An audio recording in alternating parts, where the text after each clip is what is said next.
యొక్క రాత్రి మనం ఇలా ప్రభు పిల్లలంగా సావాసం కలిగి ఉండడానికి దేవుని యొక్క వాక్యాన్ని ధ్యానిస్తూ ప్రభు సన్నిధిలో గడిపేందుకు ప్రభు అనుగ్రహించిన ఈ ధన్యకరమైన సమయంకై నేను ప్రభుని మనసారా స్తుతిస్తూ ఉన్నాను. ప్రభు యొక్క దయను బట్టి మనం ఇప్పటి వరకు ప్రకటన గ్రంథం 5 అధ్యాయాల వరకు మనం ధ్యానం చేయడానికి ప్రభు సహాయం చేశారు. ఈ బైబిల్ అధ్యయన కూడికల్లో ఈరోజు మనం 6, 7 అధ్యాయాలైనా మనం ముగించాలి అని నేను ఆశిస్తా ఉన్నాను. సాధ్యమైనంత వరకు వచనం వెంబడి వచనం వెళుతూ ఉన్నప్పుడు అవసరమైన విషయాలు మీతో పంచుకోవడానికి ప్రభు సహాయపడతా ఉన్నారు. దేన్ని కూడా మనం స్కిప్ చేసి మనం ఏమీ వెళ్ళిపోవడం లేదు అని నేను గమనిస్తా ఉన్నాను. నా అభ్యర్థన ఏమిటి అంటే మీరు విన్న తర్వాత మీకు ఇవ్వబడిన పీపీటీ నోట్స్ తమ్ముడు వరప్రసాద్ గారి దగ్గరికి చేరుకుంది. దాన్ని మీరు తీసుకుని మీరు ఆ ప్రకటన గ్రంథాన్ని అలా చదువుతూ ఉండగా మీరు చాలా విషయాలు తెలుసుకునేందుకు అవకాశం చిక్కుతుంది. మరెక్కువ మీరు కూడా ఆ దిశగా మీరు ధ్యానం చేయగలుగుతారు అని నేను నమ్ముతా ఉన్నాను. కనుక మీరు అలా మీరు ఆలోచించాలని నా మనవి.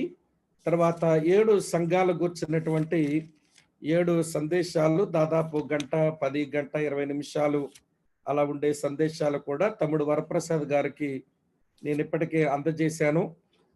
దాన్ని కూడా మీరు వినవచ్చు. దానివల్ల కూడా చాలా ప్రయోజనం ఉంటుంది అని నేను నమ్ముతా ఉన్నాను. నాకున్న ఒకే ఒక కమిట్మెంట్ అదేమిటి అంటే మనుషులను దేవుని వాక్యం తట్టు తిప్పాలి అని.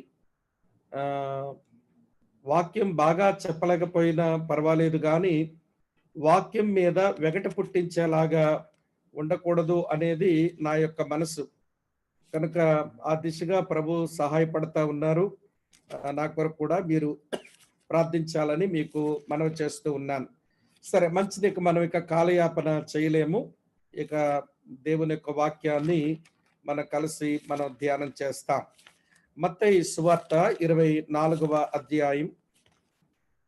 మత్తయి సువార్త 24వ అధ్యాయం 21వ వచనం ఇలా ఉంది.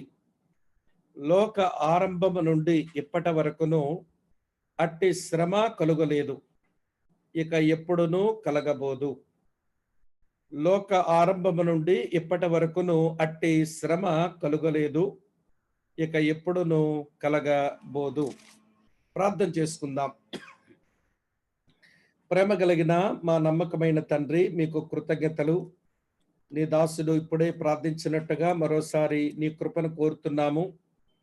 మేము నేర్చుకునవలసిన సంగతులను మీరు మాకు నేర్పి మమ్మలను పురుగొల్పమని, మమ్మలను దిద్దమని నీ కృపకై మా జీవితాలను అప్పగించుకుంటూ యేసుక్రీస్తు వారి యొక్క మహోన్నతమైన నామంలోనే స్తోత్రాలు చెల్లించి ఆరాధించి ప్రార్థిస్తున్నాము తండ్రి. ఆమెన్. ప్రియులారా, నిన్నటి రోజున మన ధ్యానంలో మనం చాలా విషయాలు మనం ఆలోచిస్తా ఉన్నప్పుడు 6వ అధ్యాయం దగ్గర నుంచి మరలా 19వ అధ్యాయం వరకు కూడా సంఘము అనేటువంటి ప్రస్తావన లేదు. ఈ మధ్య కాలంలో జరుగుతున్నది భూమి మీద శ్రమలు అన్న విషయం నిన్నటి రోజునే మనం నేర్చుకున్నాం. కనుక భూమి మీద ఈ శ్రమలు సంభవిస్తూ ఉన్న ఈ సందర్భంలో సంఘము యొక్క ఉనికి భూమి మీద లేదు. కనుక సంఘమును తీసుకుపోయేదానికి ప్రభు వచ్చారు. సంఘం ప్రభు దగ్గరకు ఎత్తబడింది. దేవుని పిల్లలు ప్రభు దగ్గరకు చేరుకున్నారు. క్రీస్తు న్యాయపీఠం ఎదుటకు వెళ్ళారు. భూమి మీద శ్రమల కాలము ఆరంభం అవుతుంది. కనుక ప్రకటన గ్రంథం 6, 7 అధ్యాయాలు మనం ఈ రోజున ఆలోచిస్తా ఉన్నప్పుడు ఆరంభం ఏమిటి అంటే శ్రమల ఆరంభం అనేది మనం ఆదిగా చూడాలి. ప్రకటన గ్రంథం 6వ అధ్యాయం 1 నుంచి 8 వచనాలలో శ్రమల కాలంలో శ్రమల ఆరంభాన్ని మనం చూస్తాం. సరే, దీని దగ్గరకు వచ్చినప్పుడు కొన్ని సంగతులు మనం గుర్తెరగవలసి ఉంది. అదేమిటి అంటే, ఈ శ్రమలను గూర్చి లేఖన ప్రస్తావన ఏమిటి? ఈ శ్రమలను గూర్చి లేఖనం ఏమని మాట్లాడుతున్నదో అది కొంచెం మనం చూడాల్సినటువంటి అవసరత ఉంది. కనుక రండి, యెషయా గ్రంథం 13వ అధ్యాయం 9వ వచనం దగ్గరకు వచ్చినప్పుడు యెషయా ఈ శ్రమల దినముల గూర్చి ఇట్లన్నాడు. మీ కొరకు చదువుతాను చూడండి. యెహోవా దినము వచ్చుచున్నది, దేశమును పాడు చేయుటకును, పాపులను బొత్తిగా దానిలో ఉండకుండా నశింప చేయుటకును, క్రూరమైన ఉగ్రతతోనూ ప్రచండమైన కోపముతోనూ అది వచ్చును అన్నాడు. కనుక దైవజనుడైన యెషయా యొక్క పరిచర్యలో ఈ ఈ శ్రమల దినములు, ఏడేండ్ల శ్రమలను గూర్చినటువంటి ప్రస్తావన వచ్చినప్పుడు దానికి ఆయన ఇచ్చినటువంటి పేరు the day of the lord, యెహోవా దినము అని ఆయన ప్రస్తావన చేశారు. ఇది మనసులో ఉంచుకోండి. మనం యెషయా గ్రంథం చదువుతా ఉన్నప్పుడు దానికి దగ్గరగున్న విషయాలు మనం నేర్చుకోవడానికి వీలు పడుతుంది అన్నట్టు.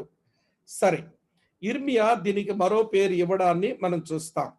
ఇర్మియా గ్రంథం 30వ అధ్యాయం దగ్గరికి వచ్చి చూస్తే 7వ వచనంలో ఇర్మియా ఇట్లన్నాడు, అయ్యో ఎంత భయంకరమైన దినము, అట్టి దినము మరి ఒకటి రాదు, అది యాకోబు సంతతి వారికి ఆపద తెచ్చు దినము, అయినను వారి దానిలో పడకుండా రక్షింపబడుదురు అని రాసి ఉంది. కనుక యాకోబు సంతతికి ఆపద దినము అని ఇర్మియా యొక్క పరిభాషలో ఆ శ్రమల దినములను గూర్చి ఆయన ప్రస్తావన చేశారు. ఇది మనం గమనించాలి. తరువాత స్నేహితులారా, దానియేలు భాషలో దానియేలు గ్రంథం 9వ అధ్యాయం 27వ వచనంలో 70వ వారం అని దానికి పిలుపునివ్వడాన్ని మనం చూస్తాం. దానియేలు గ్రంథం 9వ అధ్యాయం 27వ వచనంలో. అటు తర్వాత మత్తయి సువార్త 24వ అధ్యాయం 21వ వచనంలో ఇప్పుడే నేను చదివాను. ప్రభువైన యేసుక్రీస్తు వారు ఒలీవల కొండ మీద ఉండి ఆయన చెప్పినటువంటి ఆ బోధలో ఇది శ్రమల కాలం, అట్టిది మరి ఒకటి ఇదివరకు లేదు, తరువాత కూడా జరగబోదు అని ప్రభు చెప్పారు. అయితే ప్రియులారా, మనం నిన్నటి రోజున 4-5 అధ్యాయాలు చూసాము. ఇప్పుడు 6వ అధ్యాయాన్ని చూస్తున్నప్పుడు చాలా గంభీరమైనటువంటి వ్యత్యాసం ఉండడాన్ని మనం కనబడుతుంది. 4-5 అధ్యాయాల్లో వర్షిప్, ఆరాధన మనం చూస్తాము. ఇప్పుడు 6వ అధ్యాయం నుంచి మళ్ళీ 19వ అధ్యాయం వరకు వ్రాత్, ఉగ్రతను మనం చూస్తాం. వర్షిప్, వ్రాత్, ఈ రెండు విషయాలు మీరు గమనించాలి. 4-5 అధ్యాయాల్లో మనం ప్రైజ్, దేవునికి స్తుతించడాన్ని మనం చూస్తాము. 6వ అధ్యాయం నుంచి మళ్ళీ 19వ అధ్యాయం వరకు పెయిన్, బాధ, మనుషులు పడ్డాన్ని మనం చూస్తాం. తర్వాత 4-5 అధ్యాయాల్లో షౌటింగ్, ఆర్భాటంతో దేవునికి వారి కేకలు వేసి ఆరాధించడాన్ని మనం చూస్తాము. 6-19 అధ్యాయాల్లో సఫరింగ్ ని మనం చూస్తాం. మళ్ళీ 4-5 అధ్యాయాల్లో జాయ్, ఆనందాన్ని మనం చూస్తాము. 6-19 అధ్యాయాల్లో జడ్జిమెంట్ ని మనం చూస్తాం. ఈ విషయాలు మీరు గమనించవలసినటువంటి కీలకమైన విషయాలు. కనుక వినండి. ఆరాధన, ఉగ్రత, అలాగనే స్తుతి, బాధ, అలాగనే ఆర్భాటము, అలాగనే శ్రమ, ఆనందము, తీర్పు, ఇట్లా గంభీరమైన వ్యత్యాసం ఈ 4-5 అధ్యాయాల నుంచి 6-19 అధ్యాయాల్లో మనం చూస్తాం. కాబట్టి ఈ 6-19 అధ్యాయాల్లో పేర్కొనబడినటువంటి శ్రమలకు యెషయా భాష ప్రకారం అది యెహోవా దినం, ఇర్మియా భాష ప్రకారం యాకోబు సంతతికి ఆపద, దానియేలు యొక్క ప్రస్తావన ప్రకారం 70వ వారము, యేసు ప్రభు వారి యొక్క భాష ప్రకారం అది శ్రమల కాలము. ఇది మన మనసులో ఇది నిలవనివ్వాలి అని మిమ్మల్ని కోరుతా ఉన్నాను. రండి ప్రియమైన స్నేహితులారా, ఇప్పుడు 6వ అధ్యాయం మనం మొదటి వచనం నుంచి మన ధ్యానాన్ని ఆరంభిస్తాం. 5వ అధ్యాయంలో మనం చూసాం, సింహాసనం మీద కూర్చున్న దేవుని చేతిలో నుంచి 7 ముద్రలు కలిగిన గ్రంథాన్ని తీసుకున్న దేవుని గొర్రెపిల్ల ఆరాధించబడ్డాడు. ఆరాధించబడినటువంటి ఆ గొర్రెపిల్ల అయిన ప్రభు అయిన క్రీస్తు ఇప్పుడు ఆయన ఒక ప్రక్రియను ఆయన మొదలు పెట్టాడు.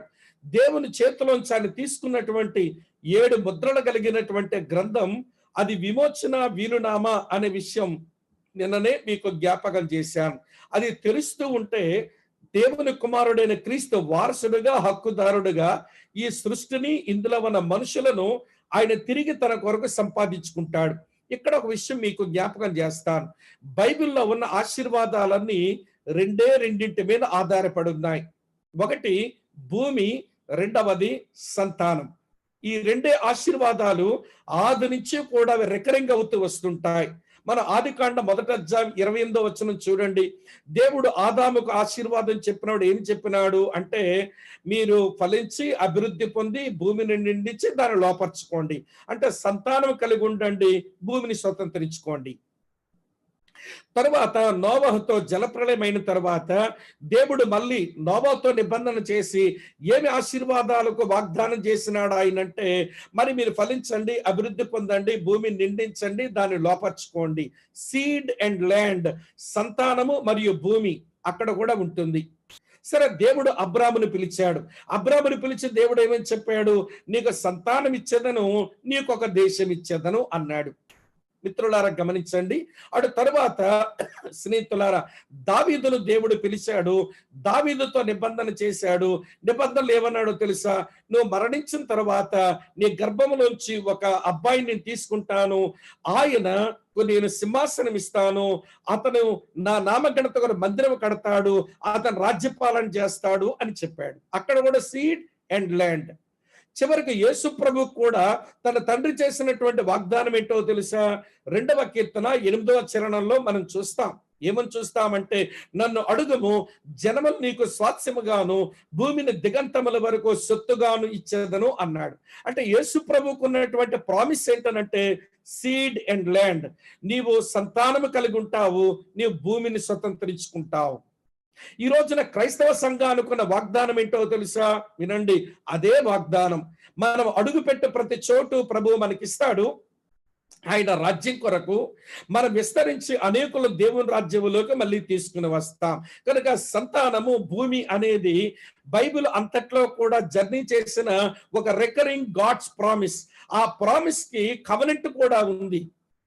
ఈడెనిక్ కవెనెంట్ ఆదాముతో చేశాడు, నోయిక్ కవెనెంట్ నోవాతో చేశాడు, అబ్రామిక్ కవెనెంట్ అబ్రాముతో చేశాడు, డేవిడిక్ కవెనెంట్ దావీదుతో చేశాడు, జెర్మియా కవెనెంట్ జెర్మియా ద్వారా చేశాడు. వినండి ప్రియులు, అదే న్యూ కవెనెంట్ అంటాం, అది యేసు ప్రభుకు వర్తిస్తుంది. ఇట్లా ఏ నిబంధన చూసినా గాని దాని లోపల ఉండేవి రెండు ఆశీర్వాదాలు, ఒకటి సంతానము, ఒకటి భూమి.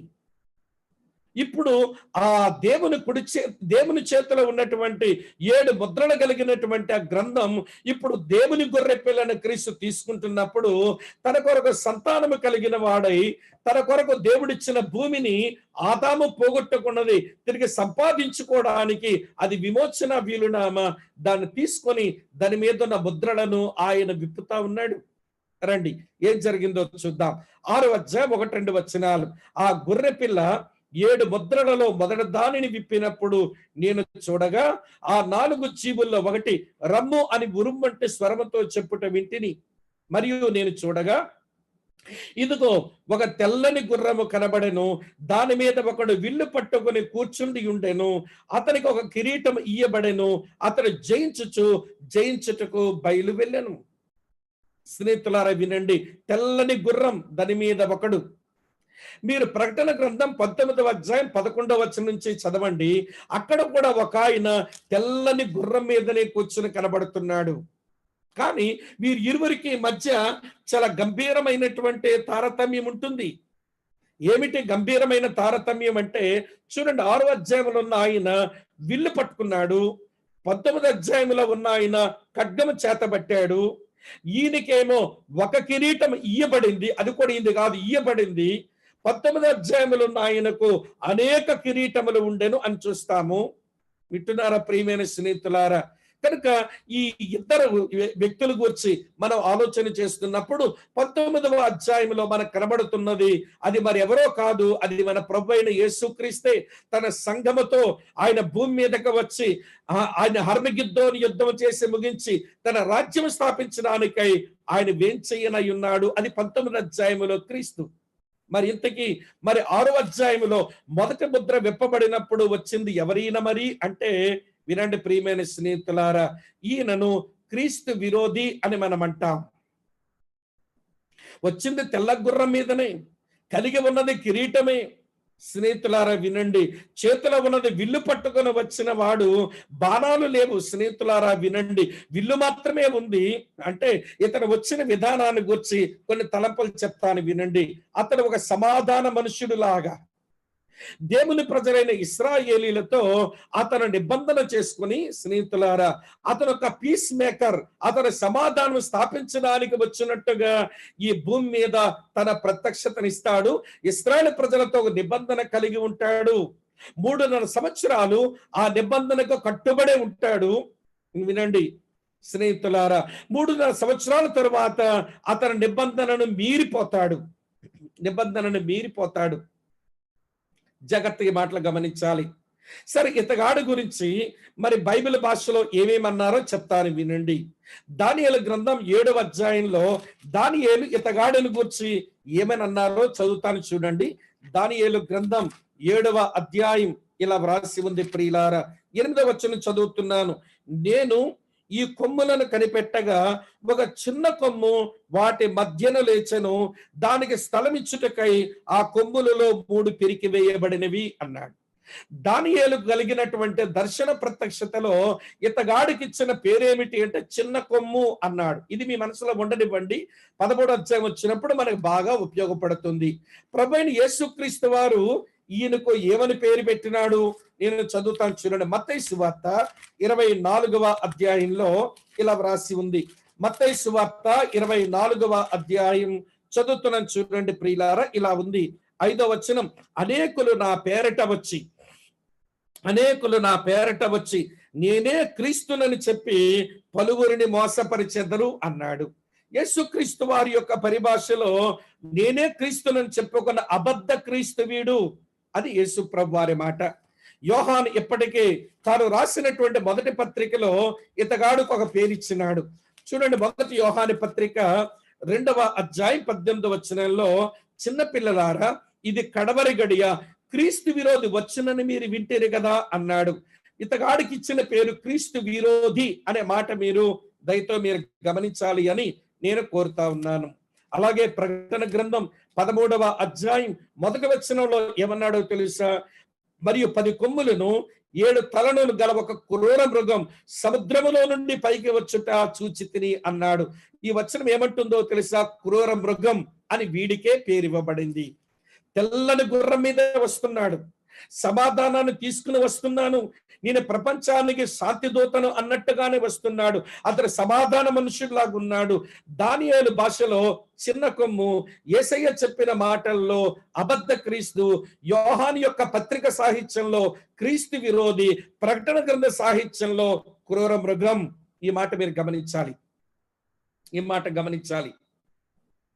మర్చిపోకూడదు. వినండి, వాడి యొక్క చర్యలు మనం 6వ అధ్యాయం దగ్గర నుంచి మళ్ళీ 19వ అధ్యాయం వరకు వీని చర్యలు, వీని ఆధిపత్యం, వీని సింహాసనము, వీడు చేసే చేష్టలు అన్ని మనం అధ్యయనం చేయాల్సి ఉంది గనక వినండి. ఇతగాని గురించి ఈ మాత్రమైనా మన సమాచారం కలిగి ఉండడం మంచిది.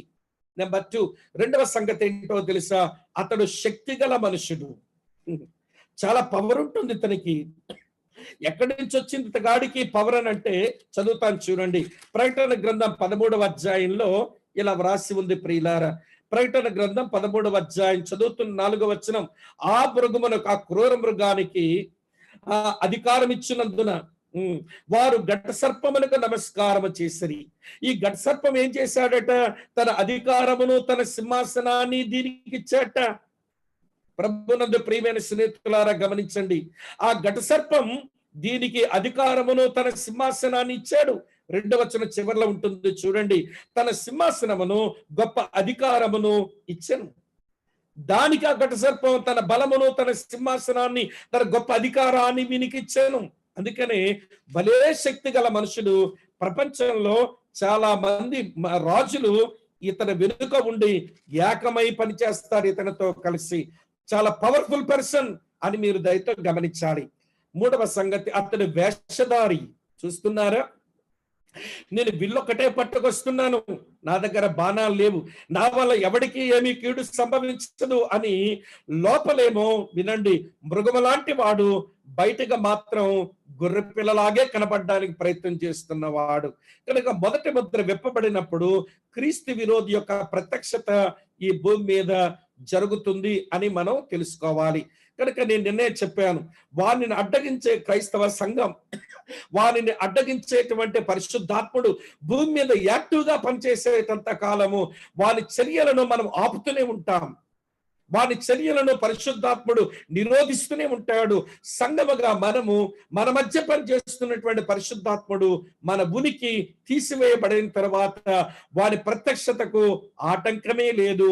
కనుక వాని గురించిన ఈ మాత్రం సమాచారం మనకు సరిపోతుంది అని నేను భావిస్తా ఉన్నాను. కనుక మొదటి ముద్ర విప్పబడినప్పుడు తెల్లని గుర్రము, దాని మీద వచ్చేవాడు క్రీస్తు విరోధి, వాడు మోసగాడు, వాడు మోసమే చేస్తాడు, వాడు డిసెప్టివ్ నేచర్ కలిగిన వాడు, మనుషులను డిసీవ్ చేస్తాడు.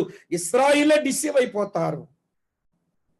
వినండి వినండి ప్రియమైన స్నేహితులారా, ఆయా దేశాలకు చెదరిపోయిన ఇశ్రాయేల్ అంతా మా దేవుని మందిరం కట్టుకుంటాము, మా ఇశ్రాయేల్ దేశం మళ్ళీ యెరూషలేమును రాజధానిగా చేసుకుంటాము, మళ్ళీ మెస్సియా పాలనలోనికి మేము వస్తాము అని ఇంత బాగా ఎదురు చూసిన ఇశ్రాయేల్ ప్రజలే వీని మోసమునకు లొంగి వీనితో కలిసి నిబంధన చేసుకుని వారు మోసగించబడతారు అనే విషయం మీరు గమనించండి. లోపలికి వెళ్ళినప్పుడు మన వివరాలు మరిక్కువగా తెలుసుకునే ప్రయత్నం చేద్దాం రండి. తర్వాత రెండవ సంగతి 3-4 వచనాల్లో ఉంది. ఆయన రెండవ ముద్ర విప్పినప్పుడు రమ్ము అని రెండవ జీవి చెప్పుట వింటిని. అప్పుడు ఎర్రనదైన వేరొక గుర్రం బయలు వెళ్ళెను. మనుషులు ఒకడు చంపుకున్నట్లు భూలోకములో సమాధానం లేకుండా చేయుటకును ఆ గుర్రం మీద కూర్చున్న వానికి అధికారం ఇయ్యబడెను, మరియు అతనికి ఒక పెద్ద ఖడ్గము ఇయ్యబడెను. స్నేహితులా గమనించండి, సమాధానంతో వచ్చినటువంటి వాడు వినండి, రెండో ముద్ర విప్పబడిన తర్వాత సమాధానం పోతుంది.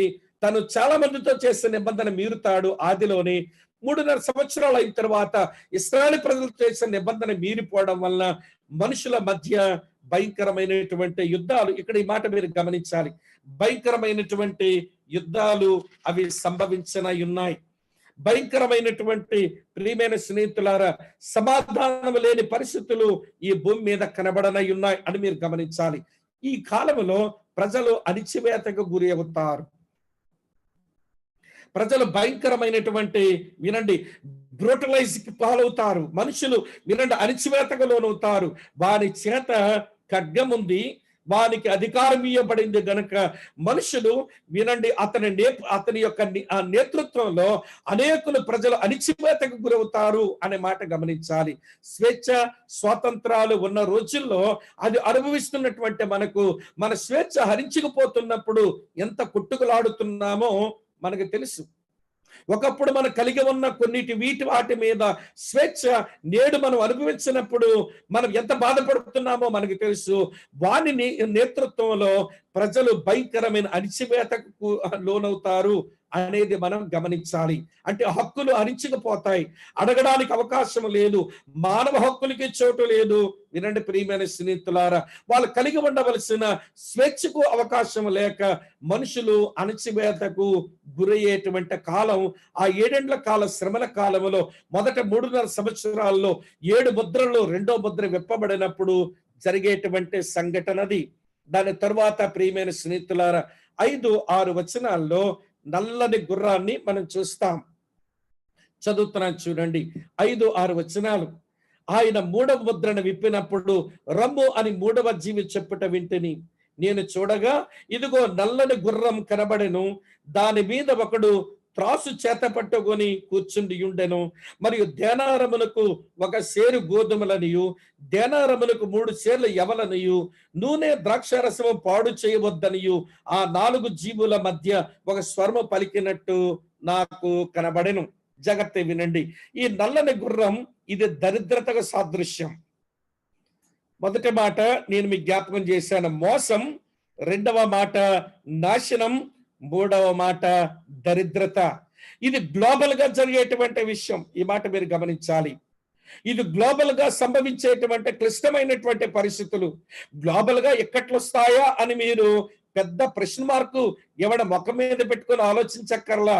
ఈ రోజున COVID-19 వచ్చినప్పుడు గ్లోబల్ గా ఎలాగొచ్చిందో పరిస్థితులు, అలాగే గ్లోబల్ గా క్రైసిస్ వస్తాయి. మనం ఏదైనా ఇబ్బంది, దరిద్రత, ఏదైనా యుద్ధాలు అక్కడక్కడ ఏదో వింటూ వచ్చాము. ఏదో అసమాధానం ఆ దేశానికి ఈ దేశానికి పడదని వింటూ వచ్చాము. కానీ గ్లోబల్ గా ఈ క్రైసిస్ సంభవించనై ఉన్నాయని లేఖనం మనకి బోధ చేస్తున్నది. రండి దీని గురించి కొన్ని విషయాలు తెలుసుకుందాం. ఇందులో మొదటి మాట ఏంటో తెలుసా? అది గిడ్డంగుల సమయం, అనగా మనుషులు కలిగినటువంటి పంట అయినా వస్తు సముదాయం అయినా ఇవన్నీ కూడా గుడాంశంలోనికి వచ్చి ఎవడి అధికారుల చేత అది కొలతతో ఇవ్వబడే రోజులు వస్తాయి. ఇప్పటికే దాన్ని టేస్ట్ చేస్తున్నాం. పంట రైతులదే గాని అది గిడ్డంగుల్లోనికి వెళ్ళిపోయిన తర్వాత, గోదాముల్లోకి వెళ్ళిపోయిన తర్వాత కొలతతో వస్తుంది. వినండి ప్రియమైన స్నేహితులారా, కొలతతోనే ఇవ్వబడుతుంది. ఆ కొలతతో ఇచ్చినప్పుడు వినండి ఏమిస్తున్నారట. ఈ వచనం ఏం చెప్తుందనంటే వినండి, ఒక దేనారానికి ఒక సేరు గోధుమలని, దేనారానికి 3 సేర్ల ఎవలు ఇవ్వబడతాయి. వినండి, గోధుమలు ధనికుల భోజనం, వినండి జాగ్రత్తగా. బార్లీ ఏమో పేదవారి భోజనం. సరే వినండి జాగ్రత్తగా ప్రియులారా, ఒక షేరుకు ఆ గోధుమలకు ఒక దేనారం ఖర్చు పెట్టవలసి వస్తుంది. దేనారం ఒక రోజు వేతనం. ఒక రోజు వేతనం అంతా ఖర్చు పెడితే ఒక షేరు గోధుమలు వస్తున్నాయి.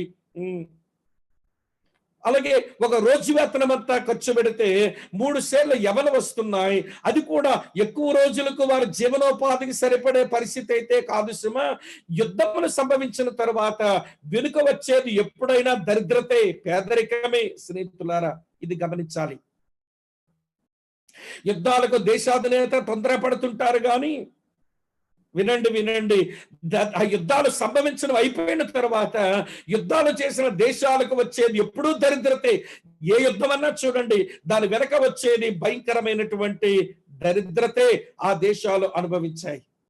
మిత్రులారా గమనించండి, మోసగాడు వచ్చి మోసం చేయగా సమాధానమును తొలగించి యుద్ధాలకు ప్రాతినిధ్యం వహించిన వాడు, అవకాశాలు ఇచ్చినటువంటి వాడు యుద్ధాలకు ఎవడ సమ్మతి పలకగా ప్రపంచమంతా అసమాధానకరమైన పరిస్థితులు రాగా ఇప్పుడు భయంకరమైన దరిద్రత ఏలుబడి చేస్తుంది.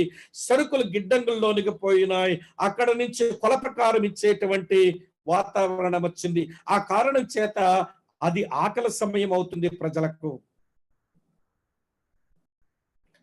ఒక రోజంతా కూలి చేస్తే 3 షేర్లు ఎవలొస్తే తన ఇంటిళ్ళ పాది ఒక 2 రోజుల వరకు కొంచెం తిని ఇవ్వండి, ఇక ఏమీ లేని వాడైతే పేదవాడు. ధనికుల పరిస్థితి అట్లనే అయితే అవి ఆకలి సమయాలు, భయంకరమైన ఆకలి రోజులు రానయ్యున్నాయని గమనించాలి. మరో సంగతి ఏంటో తెలుసా? ఇక్కడ డిఫరెన్స్ కనబడుతుంది. ఏమిటా తారతమ్యం అంటే చూడండి ప్రియమైన స్నేహితులారా, నూనె ద్రాక్షారసము పాడు చెయ్యవద్దని నాకు స్వరం వినబడుతుంది. నూనె ద్రాక్షారసం అది సంపన్నుల యొక్క అవసరాలు. సాధారణ ధనికులు గోధుమలు తిని ఏదో బతకడానికి ప్రయత్నం చేస్తే అంతగా మించిపోయినటువంటి సంపన్నులు మిత్రులారా వినండి, నూనె ద్రాక్షారసాల చేత వారు బ్రతుకుతారు. వాటి విలువ మాత్రం ఏమీ ఇబ్బంది లేదు వాళ్లకు. వాటిని పాడు చేయొద్దు. నిత్యవసరాలు పాడు చేస్తున్నాడు కానీ వినండి, నిత్యవసరాలు పాడవుతున్నాయి కానీ సంపన్నులు వాడేటువంటి వినండి ఆ లగ్జరీ మెటీరియల్ మాత్రం సమృద్ధిగానే దొరుకుతుంది మనుషులకు. ఇది దరిద్రత రోజులు. ఈ విషయాన్ని కొంచెం మీ మనసులో పడనివ్వాలని నేను కోరుతా ఉన్నాను స్నేహితులారా. అటు తర్వాత వినండి చాలా జాగ్రత్తగా, 4వ ముద్ర విప్పినప్పుడు ఇది జరుగుతుంది. 7-8 వచనాల్లో వినండి, నేను విషయం చెప్తాను. దీన్ని ఏ దేశంలో ఇలాంటి సంఘటనలు జరిగినాయో మోడల్స్ చాలా దగ్గర మనం చదువుకోవచ్చు కానీ దాని ప్రామాణికంగా ఎంచకూడదు. ఎందుకనంటే ఇవాటి దీంతో ఏది సరికాదు. ఆ రోజుల్లో జరిగే సంఘటనలతో దేన్ని పోల్చుకున్నా కూడా అవి సరైనవి కావు గనక అవి ప్రామాణికంగా ఎంచకూడదు. అది రాంగ్ స్టాండర్డ్ అవుతుంది. అందుకని ఆ రోజులు ఇవి జరుగుతాయని తెలుసుకొని దాన్ని మనం ఆలోచించి, ఆ పరిస్థితిలోనికి వెళ్ళి ఆలోచించి, ఆహా, సంఘముగా నాకు లేని ఈ ఇబ్బంది మిగిలిపోయిన వారికి ఇబ్బందులు కలుగుతున్నాయని ఆలోచించి కొంచెం అధ్యయనం చేయడం కొరకు ఏదైతే వ్రాయబడిందో, లేఖనం ఏదైతే మాట్లాడుతుందో అక్కడ వరకే మాట్లాడుతున్నాను. రండి. పాండుర వర్ణం కలిగిన గుర్రం 4వ ముద్ర విప్పబడిన 7-8 వచనాలు. ఆయన 4వ ముద్రను విప్పినప్పుడు రమ్మని 4వ జీవి చెప్పుట వింటిని. అప్పుడు నేను చూడగా ఇదిగో పాండుర వర్ణము గల ఒక గుర్రము కనబడెను. దాని మీద కూర్చున్న వాని పేరు మృత్యువు, పాతాళ లోకం వాని వెంబడించును. గమనించండి, ఇక్కడ ఖడ్గము వలనను, కరువు వలనను, మరణం వలనను, భూమిలో నుండి క్రూర మృగము వలనను, భూనివాసులను చంపుటకు భూమి యొక్క 4వ భాగం పైన అధికారం వానికి ఇయ్యబడెను. స్నేహితుల, ఇది విధ్వంసం. ఈ విస్తృతమైన విధ్వంసాన్ని ప్రజల మధ్య కలిగించి చావుకు ఎవడి కారణమవుతున్నాడు. కనుక వినండి ప్రియమైన స్నేహితులారా, యుద్ధాలు సంభవించినాయి, సమాధానముతో మొదలైంది. అది మోసపు సమాధానముతో మొదలయ్యింది. ఈ 7 ఏండ్ల శ్రమల కాలం భూమి మీద అది కాస్త వినండి స్నేహితులారా, భయంకరమైనటువంటి యుద్ధాలతో కొనసాగింపు మొదలయ్యింది. దానివల్ల కరువు సంభవించింది, దానివల్ల మరణమే సంభవించింది. ఈ పరిస్థితులన్నీ మన ముందు ఉంటున్నప్పుడు వినండి, ప్రభువైన యేసుక్రీస్తు వారు చెప్పారు, ఆ రోజుల్లో మీరు ఉండకుండా ఉంటే మంచిది, ఆ రోజు అది విశ్రాంతి దినం సంభవించకుండా ఉంటే మంచిది అని ప్రభు చెప్తారు. మత్తయి సువార్త 24వ అధ్యాయం చదువుతున్నాను చూడండి, 19-20 వచనం. అయ్యో, ఆ దినములలో గర్భిణులకు పాలిచ్చి వారికి శ్రమ, అప్పుడు మహాశ్రమ కలుగును. గనుక మీరు పారిపోవట చలికాలం అందైనను విశ్రాంతి దినం అందైన సంభవింపకుండవలనని ప్రార్థించండి. లోకారంభము నుండి ఎప్పటి వరకు అట్టి శ్రమ కలగలేదు, ఇక ఎప్పుడును కలగబోదు. ఆ దినములు తక్కువ చేయబడకపోయిన ఎడల ఏ శరీరం తప్పించుకొనడు. ఏర్పరచబడిన వారి నిమిత్తం ఆ దినములు తక్కువ చేయబడను. ఇది ఏంటంటే ఇశ్రాయేలు నిమిత్తమే అవి తక్కువ చేయబడను. స్నేహితులారా వినండి, ఇప్పుడు ఈ శ్రమలన్నిటి వెనక దేవునికున్న పర్పస్ చెప్తాను వినండి. ఎందుకంటే ఈ శ్రమలు అనుమతించడం. ఇక భూమి మీద మిగిలింది 2 గుంపులు. ఒక గుంపు ఇశ్రాయేలీలు, మరో గుంపు అన్య జనాంగం. సంఘం ప్రభు దగ్గరికి చేరింది. ఇప్పుడు ప్రభు దేవుని ప్రజలైనటువంటి వారికి వాగ్దానం చేసినటువంటి దేశాన్ని, వాగ్దానం చేసినటువంటి ఆ పట్టణాన్ని ఆయన ఇవ్వాలి. ఏ పట్టణం ఇవ్వాలి, ఏ దేశం ఇవ్వాలి, ఇది క్రైస్తవులు బాగా గుర్తెరగాలి. నేను మీకు జ్ఞాపకం చేస్తాను వినండి. ఏ పట్టణం ఇస్తాడట, వరుసగా చూపిస్తాను రండి. ఏ పట్టణం ఇస్తాడట చదువుతాను. హెబ్రీయులకు రాసినటువంటి పత్రిక 12వ అధ్యాయం, హెబ్రీయులకు రాసిన పత్రిక 12వ అధ్యాయం 22వ వచనం చూడండి. ఇప్పుడైతే సియోనును కొండకును, జీవమగల దేవుని పట్టణమునకును, అనగా పరలోకపు యెరూషలేమునకును, వేవేల కొలది దేవదూతల యొద్దకును అన్నాడు. క్రైస్తవులంగా మనం పిలవబడింది ఏ పట్టణం కొరకనంటే పరలోకమందున్న జీవము గల దేవుని పట్టణం. అది పరలోకపు యెరూషలేముకు పిలువబడిన వాళ్ళం.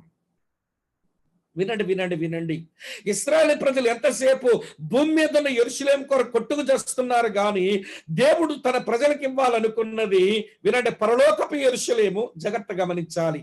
పరలోకపు జీవము గల పట్టణం అది వారికి ఇవ్వాలనుకున్న. అదే పరలోకము నుంచి ఈ క్రొత్త ఆకాశం, కొత్త దిగనయ్యింది. అబ్రాము దాని కొరకు ఎదురు చూస్తున్నాడట. దేవుడు దేనికి శిల్పియో నిర్మాణకుడై ఉన్నాడో పునాదులు గల ఆ పట్టణం కొరకు అబ్రాము ఎదురు చూచుచుండెను. అదే మాట హెబ్రీ పత్రిక 11వ అధ్యాయంలో స్నేహితుల 10వ వచనంలో చదువుతాము. కనుక మనకు దేవుడు ప్రామిస్ చేసింది ఏంటనంటే వినండి జాగ్రత్తగా, పరలోకపు పట్టణం, జీవము గల దేవుని పట్టణం అది. సరే, ఇంకొక విషయం చెప్తాను. ఏ దేశం కొరకు మనకు వాగ్దానం చేసినాడు ఆయన, ఈ మాట కూడా చదువుతాను. హెబ్రీయులకు రాసిన పత్రిక 11వ అధ్యాయం చదువుతున్నాను చూడండి ప్రియులారా. ఇలా వ్రాసి ఉంది, 11వ అధ్యాయం చదువుతున్నాను చూడండి, 13వ వచనం. వీరందరూ వాగ్దాన ఫలమును, క్షమించండి 16వ వచనం, 11, 16 వచనం చూడండి. అయితే వారు మరి శ్రేష్టమైన దేశమును, అనగా పరలోక సంబంధమైన దేశమును కోరుచున్నారు. ఏ దేశాన్ని కోరుతున్నారు? భూమి మీద ఉన్న ఇశ్రాయేలు దేశమా? కాదే, పరలోక సంబంధమైన దేశమును కోరి దాని కొరకు వారు పని చేస్తున్నారు. ఈ మాట మీరు దయతో బాగా గమనించాలి. దేవుడు వాగ్దానం చేసింది పరలోక సంబంధమైన పట్టణం. దేవుడు వాగ్దానం చేసింది పరలోక సంబంధమైన యెరూషలేము. ఇప్పుడు దీన్ని తన ప్రజలకు తన యందు విశ్వాసం ఉంచిన వారికి ఇవ్వాలి. సరే, పాత నిబంధన పరిశుద్ధులందరూ మరణించారు. సంఘ పరిశుద్ధులందరినీ ఆయన తీసుకుని వెళ్ళాడు. ఇప్పుడు శ్రమల కాలంలో మిగిలిపోయింది అన్యులు మిగిలారు, అలాగనే ఇశ్రాయేలు ప్రజలు కూడా మిగిలారు.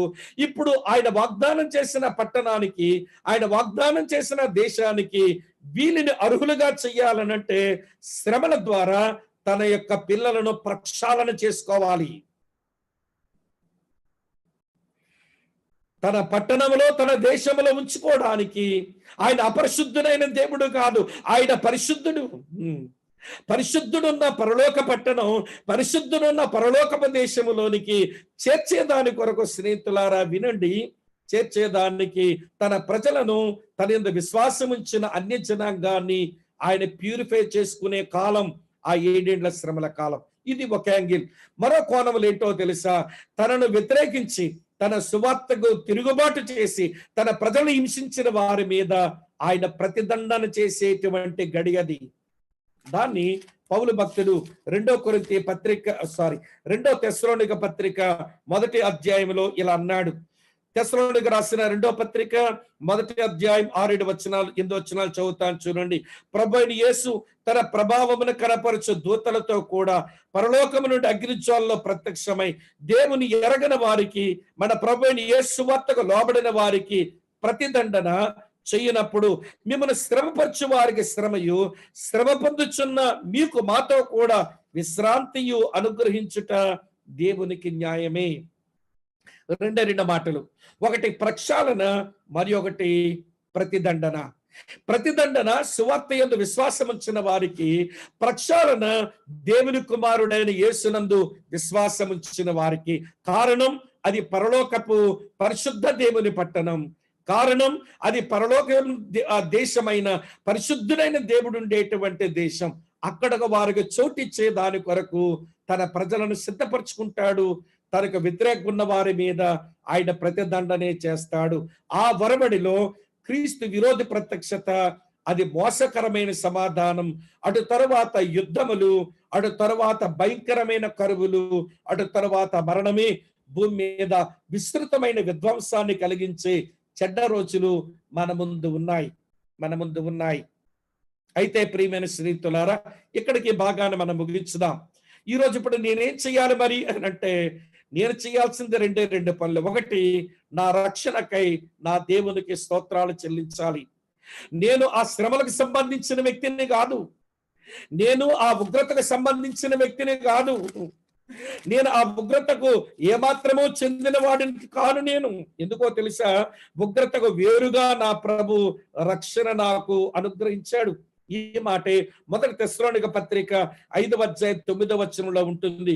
ఎందుకనగా మన ప్రభు అయిన యేసుక్రీస్తు ద్వారా రక్షణ పొందుటకే దేవుడు మనల్ని నియమించిన గాని ఉగ్రత పాలగుటకు నియమించలేదు. గొర్రెపిల్ల రాత్ కొరకు నేను లేను, గొర్రెపిల్ల నా కొరకు సంపాదించిన రక్షణ కొరకు నేను ఉన్నాను. కనుక ఆయన నాకు అనుగ్రహించిన రక్షణకై ఆయనకు స్తోత్రములు. ఇది వన్ సైడ్ రెస్పాన్సిబిలిటీ. అది దేవుని ఆరాధించడమే మన బాధ్యత. అదర్ సైడ్ మన రెస్పాన్సిబిలిటీ ఏంటో తెలుసా? నశించిన వారిని పట్ల ఒక పరితాపం కావాలి. నశించిపోతున్న వారి పట్ల ఒక పరితాపం కావాలి. ఎందుకో తెలుసా? వారి భయంకరమైన పరిస్థితులను వారు అడుగు పెట్టవలసి ఉంది. వారి భయంకరమైన పరిస్థితుల్లోనికి వారు వెళ్ళవలసి ఉంది. అవే భయంకరమైన పరిస్థితులు అంటే వాటిని దాటిన తరువాత వారు ధవల సింహాసన తీర్పు దగ్గర నుంచి వారు అగ్నిగుండంలో వేయబడి యుగాలు బాధపడవలసిన రోజులు వారికి ఉన్నాయి. కనుక నశించిపోతున్న వారిని బట్టి పరితాపం రావాలి. ఈ రోజున ప్రియులారా, మనం నిజంగా వినండి, మంచి బిలీవర్సమైతే, ప్రభు యొక్క మంచి శిష్యులమైతే, నేను అనుకుంటాను అపోస్తలుల కార్యాల 17వ అధ్యాయం 16వ వచనంలో చెప్పబడినట్లు, పౌలు ఏథెన్సులో వారి కొరకు కనిపెట్టుకొని ఉండగా ఆ పట్టణం విగ్రహములతో నిండి ఉండుట చూచినందున అతని ఆత్మ పరితాపం పట్టలేకపోయాను. మనం క్రిస్టియన్ హిస్టరీలో మనం చదివినప్పుడు స్నేహితులారా, చాలా మంది వినండి, నశించిపోతున్న వారిని చూసి వారు ఆత్మ పరితాపం పట్టలేక వారు ఏడ్చారు. జాన్ నాక్స్ అనే భక్తుడు స్కాట్లాండ్ కొరకు ఎట్లా ఏడ్చాడు. ప్రభా, స్కాట్లాండ్ దేశాన్ని మార్చు, లేకపోతే నా ప్రాణమన్నా తీసేని ప్రార్థించినాడట. సావన్రోలా అనేటువంటి భక్తుడు ఇటలీ దేశాన్ని గురించి, ఇటలీ దేశాన్ని మార్చు, లేకపోతే నన్నన్నా తీసేసుకో అని ప్రార్థించినాడట. విలియం బర్న్స్ అనేటువంటి యవనస్తుడు చిన్న ప్రాయంలోనే 17 సంవత్సరాల వయసులోనే వాళ్ళ అమ్మతో పాటు మార్కెట్కు పోయి అమ్మ షాపింగ్ మాల్లో దుకాణంలో సరుకులు కొంటుంటే ఆ గ్లాస్గో సిటీలో ఇటు అటు నడుస్తున్న మనుషులను చూసి, రక్షణ లేని అలవాట్లు వ్యసనాల కింద ఉన్న మనుషులను చూసి పడి ఏడ్చాడట. అమ్మ అడిగింది, ఎందుకు నాన్న అట్లా ఏడుస్తున్నావు, నీ కడుపు నొప్పి వచ్చిందా, ఏమవుతుందని అంటే, మమ్మీ ఈ గ్లాస్గో మార్కెట్ లో ఇన్ని పాదాలు నరకానికి నడుస్తూ ఉంటే నవ్వుతూ నన్ను ఎలాగ నిలబడమంటావు అన్నాడు. ఈ రోజున వినండి, అబద్ధ క్రీస్తు ప్రత్యక్షత నుంచి, యుద్ధాల నుంచి, కరువు నుంచి, మృత్యువు నుంచి దానికంటే ముందుగానే తన దగ్గరకు నేను చేర్చుకుని రక్షణ కొరకు నేను పిలిచిన దేవుడు తన న్యాయపీఠం ఎదుటకు నేను పిలుచుకొని భూమి మీద శ్రమలకు ఆయన అనుమతిస్తే ఈరోజు నీ రక్షణకై ఎంత స్తుతించినా, వినండి ప్రియమైన స్నేహితులారా, మనం స్తుతించింది అది కొంచెంగానే ఉంటుందని మీరు మర్చిపోవద్దని మీకు మనవి చేస్తున్నాను. అదే సమయంలో నశించిపోతున్న వారి పట్ల భారం రావాలి. వరల్డ్ విజన్ ఆఫ్ ఇండియాలో ఒక 7 సంవత్సరాలు పనిచేసుకున్నాను. ఏమండి, మంచి ప్రమోషన్ నా ముందుంది. ఒకే ఒక పాట వినబడింది. ఆ పాటలోని మాటలు వినండి, ఉద్యోగము నా ముందున్న జాబులో మన కెరియర్ వదిలిపెట్టుకొని ఆయన పరిచర్య రావడానికి దోహదపడింది. ఆ పాటలోని మాటలు ఎలా ఉంటాయి, నశించు ఆత్మలెన్నో నా చెంతనే ఉండగా నా ప్రభువా నాకిమ్మయ్యా నీ హృదయ భారమ్మను. ఈ రోజున యేసుక్రీస్తు కలిగి ఉన్న ఆ హృదయ భారం మనకొస్తే యెరూషలేమును చూచి ఏడ్చినట్లుగా ఈ ప్రజలు కాపరలేని గొర్రెల వలె విసుగు చెదరిపోతూ ఉంటే వారి విషయంతో కనికరంతో కదిలినట్లుగా ఈ రోజున విశ్వాసులుగా మనం బ్రతకాలి కదా. నాశనం అవుతున్న మనుషులు చూసి విమర్శించుకుంటూ కూర్చుంటున్నాము. వీళ్ళు నాశనం అయిపోతారని మన పాదాలకు దుమ్ము దులిపేస్తున్నాము. కానీ వారి కొరకు ఏడవడమే మనకు రావడం లేదు. మన కళ్ళు ఎప్పుడో ఎండిపోయినాయి. ఇర్మి అంటాడు, నా తల జలమయమైపోయింది అంటాడు. రిజర్వాయర్ అంట ఆయన తల. తన కన్ను కన్నీటి ఓటట, అందులోంచి నీళ్లు ప్రవహిస్తూనే ఉన్నాయట. నా చెక్కిళ్ళ మీదుగా వినండి నా కన్నీరు ప్రవహిస్తున్నాయని విలపించినాడు తన ప్రజల యొక్క నాశనం చూచినప్పుడు. ఈరోజు మన తల జలమయమైనా చెప్పండి, ఇది ఎప్పుడో రిజర్వాయర్ ఎండిపోయింది. మన కళ్ళు కన్నీటి ఓటైనా చెప్పండి, ఇందులోంచి కన్నీరు కార్చి జబ్బంటే ఏడ్చుంటావు, పిల్లాడికి చదువులంటే ఏడ్చుంటావు, ఎవడి ఇల్లు కట్టుకోవాలంటే ఏడ్చుంటావు, ఉద్యోగంలో క్రైసిస్ వస్తే ఏడ్చుంటావు. కానీ నశించిపోతున్న ఒక పాపి కొరకు నీ కళ్ళు చెమర్చిన ఆ రోజు ఏదైనా నీ జ్ఞాపకం ఉందా? సహోదరి సహోదరుడా, ఒక సేవకునిగా నేను మీకు మనవి చేస్తున్నాను. ఇంకెక్కువ చెప్పలేను, మిగిలింది మీరు ధ్యానం చేయండి. ఈ వచనాలు ఇది కొంచెం ఇన్ఫర్మేటివ్ విషయాలు. ఇందులో నుంచే భవిష్యత్తు సంగతులను మనం ఊహించడానికి, అందులో మన బంధువులు, అందులో మన స్నేహితులు, అందులో మన శ్రేయోభిలాషులు ఎవరెవరు మిగిలిపోతారో అనేది కొంచెం ఊహించండి. వారి కొరకన్నా పరితాపం మన గుండెకి వస్తుంది అని నేను మీకు జ్ఞాపకం చేస్తున్నాను. రండి ప్రియమైన స్నేహితులారా, అదే ప్రకటన గ్రంథం 6వ అధ్యాయం 9 నుంచి 17 వచనాల్లో మరొక 2 ముద్రలు విప్పబడతాయి. మరొక 2 ముద్రలు విప్పబడతాయి. అయితే ఆ 2 ముద్రలు విప్పబడిన తీరు చూస్తే 2 లోకములలో జరిగే ప్రార్థనలు కనబడతాయి మనకి. Prayers in 2 world's. 2 లోకాలలో జరిగే ప్రార్థనలు కనబడతాయి. సరే, 5వ ముద్ర విప్పబడింది. ఇది పరలోకములో జరుగుతున్న ప్రార్థన. సరే, సంఘం ఎత్తబడిన తర్వాత 3.5 సంవత్సరాల గతింపుకు ఇప్పటికే చేరిపోతున్నాము. వినండి ప్రియమైన స్నేహితులారా, వినండి, ఆ గతింపులో ఏం జరుగుతుందో తెలుసా?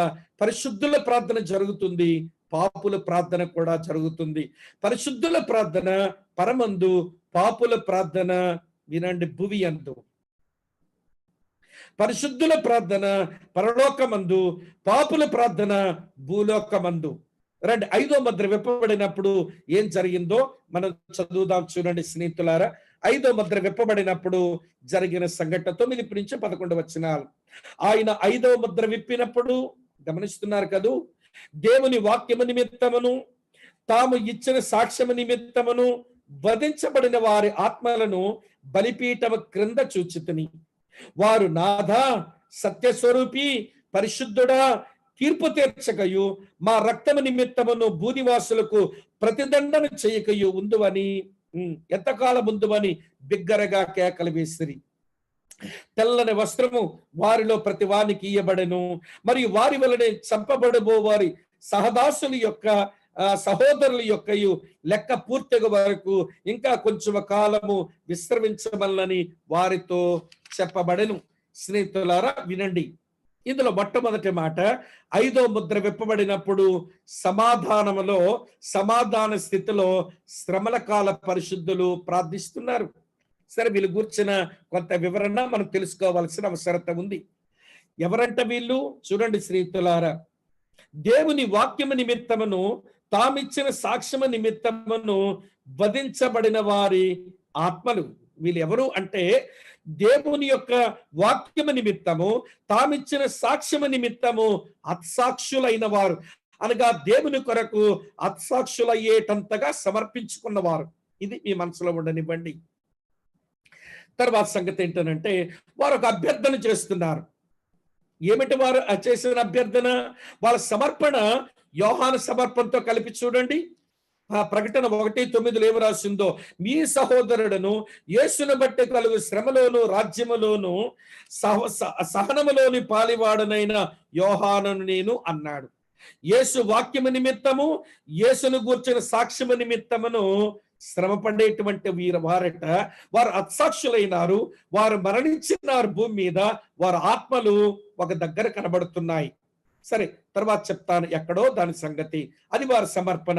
వారి అభ్యర్థన ఏమిటట చూడండి. బలిపీఠం క్రింద నేను చూచాను వారి ఆత్మల్ని.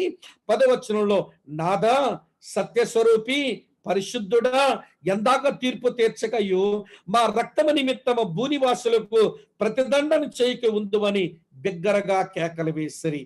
వారి ప్రేయర్ రిక్వెస్ట్ ఏమిటి అంటే, పగ సాధించు అని అడుగుతున్నారు.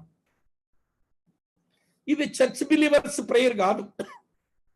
సంఘ విశ్వాసుల ప్రార్థన ఎట్లుంటుందంటే యేసయ్యలాగుంటుంది, ఉండాలి ఖచ్చితంగా. యేసయ్యమన్నాడు, తండ్రి వీరేమి చేయుచున్నారో వీరు ఎరుగర గనక వీరిని క్షమించు అన్నాడు. ఇది మన ప్రభు యొక్క ప్రార్థన. సంఘ పరిశుద్ధుని ప్రార్థన ఎట్లుంటుందో తెలుసా? అపోస్తలుల కార్యముల గ్రంథం స్నేహితులారా 7వ అధ్యాయంలో 60వ వచనంలో చూస్తాము. ప్రభువా, ఈ వారి మీద ఈ పాపం మోపకము, వాళ్ళు రాలిచ్చుకొని కొట్టి నన్ను చంపుతున్నారు, చంపని, కానీ ఈ పాపం వారి మీద మోపద్దు. ఇది ఎవరి ప్రార్థన అంటే, వినండి, సంఘ పరిశుద్ధుల ప్రార్థన అట్లుంటుంది. పగ సాధించడం కొరకైన ప్రార్థన సంఘ పరిశుద్ధులకు లేదు.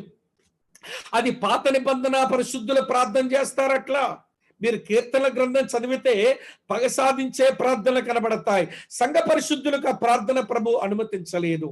కానీ శ్రమల కాల పరిశుద్ధులు వీరు ప్రార్థన చేస్తుంటున్నారు, నాథా, సత్యస్వరూపి, పరిశుద్ధుడా, ఎందాక తీర్పు తీర్చవు?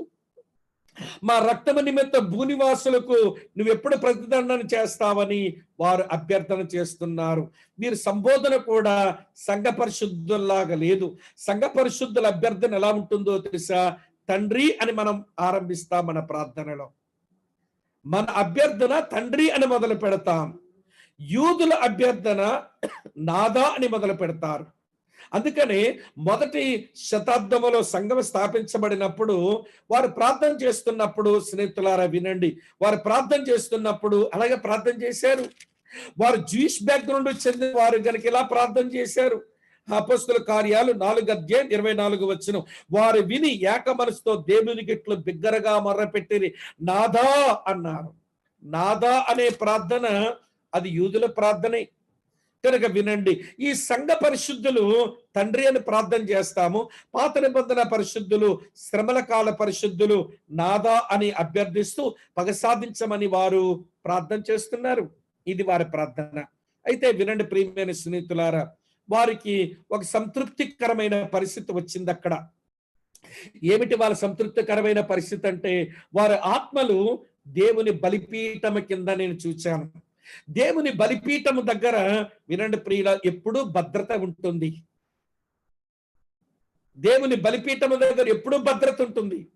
పాత నిబంధనల పరిశుద్ధులు ఎవరైనా నేరం చేస్తే వినండి, అతను పరిగెత్తుకుని వచ్చి దేవుని ప్రత్యక్ష గుడారములున్న బలిపీఠం దగ్గరకు వచ్చి బలిపీఠ కొమ్ములు పట్టుకున్నాడు అనుకోండి, వాడికి ఎవ్వడు హాని చేయడానికి వీల్లేదు.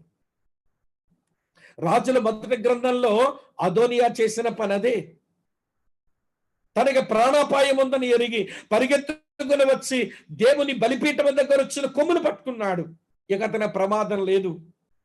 ఇప్పుడు భూమి మీద వినండి, దేవుని కుమారుడైన యేసును గూర్చి, అతని వాక్యమును గూర్చి అసాక్షులైన వారి యొక్క ఆత్మలు దేవుని బలిపీఠం యొద్దకు చేరాయి. అక్కడ వారికి పరిపూర్ణమైన భద్రత. అదొకటైతే తర్వాత వారికి ఏమి ఇవ్వబడ్డాయట? తెల్లని వస్త్రాలు ఇవ్వబడ్డాయట. తెల్లని వస్త్రాలు ఇవ్వబడ్డాయట. ప్రకటన గ్రంథం 3:7లోనే చెప్పాను.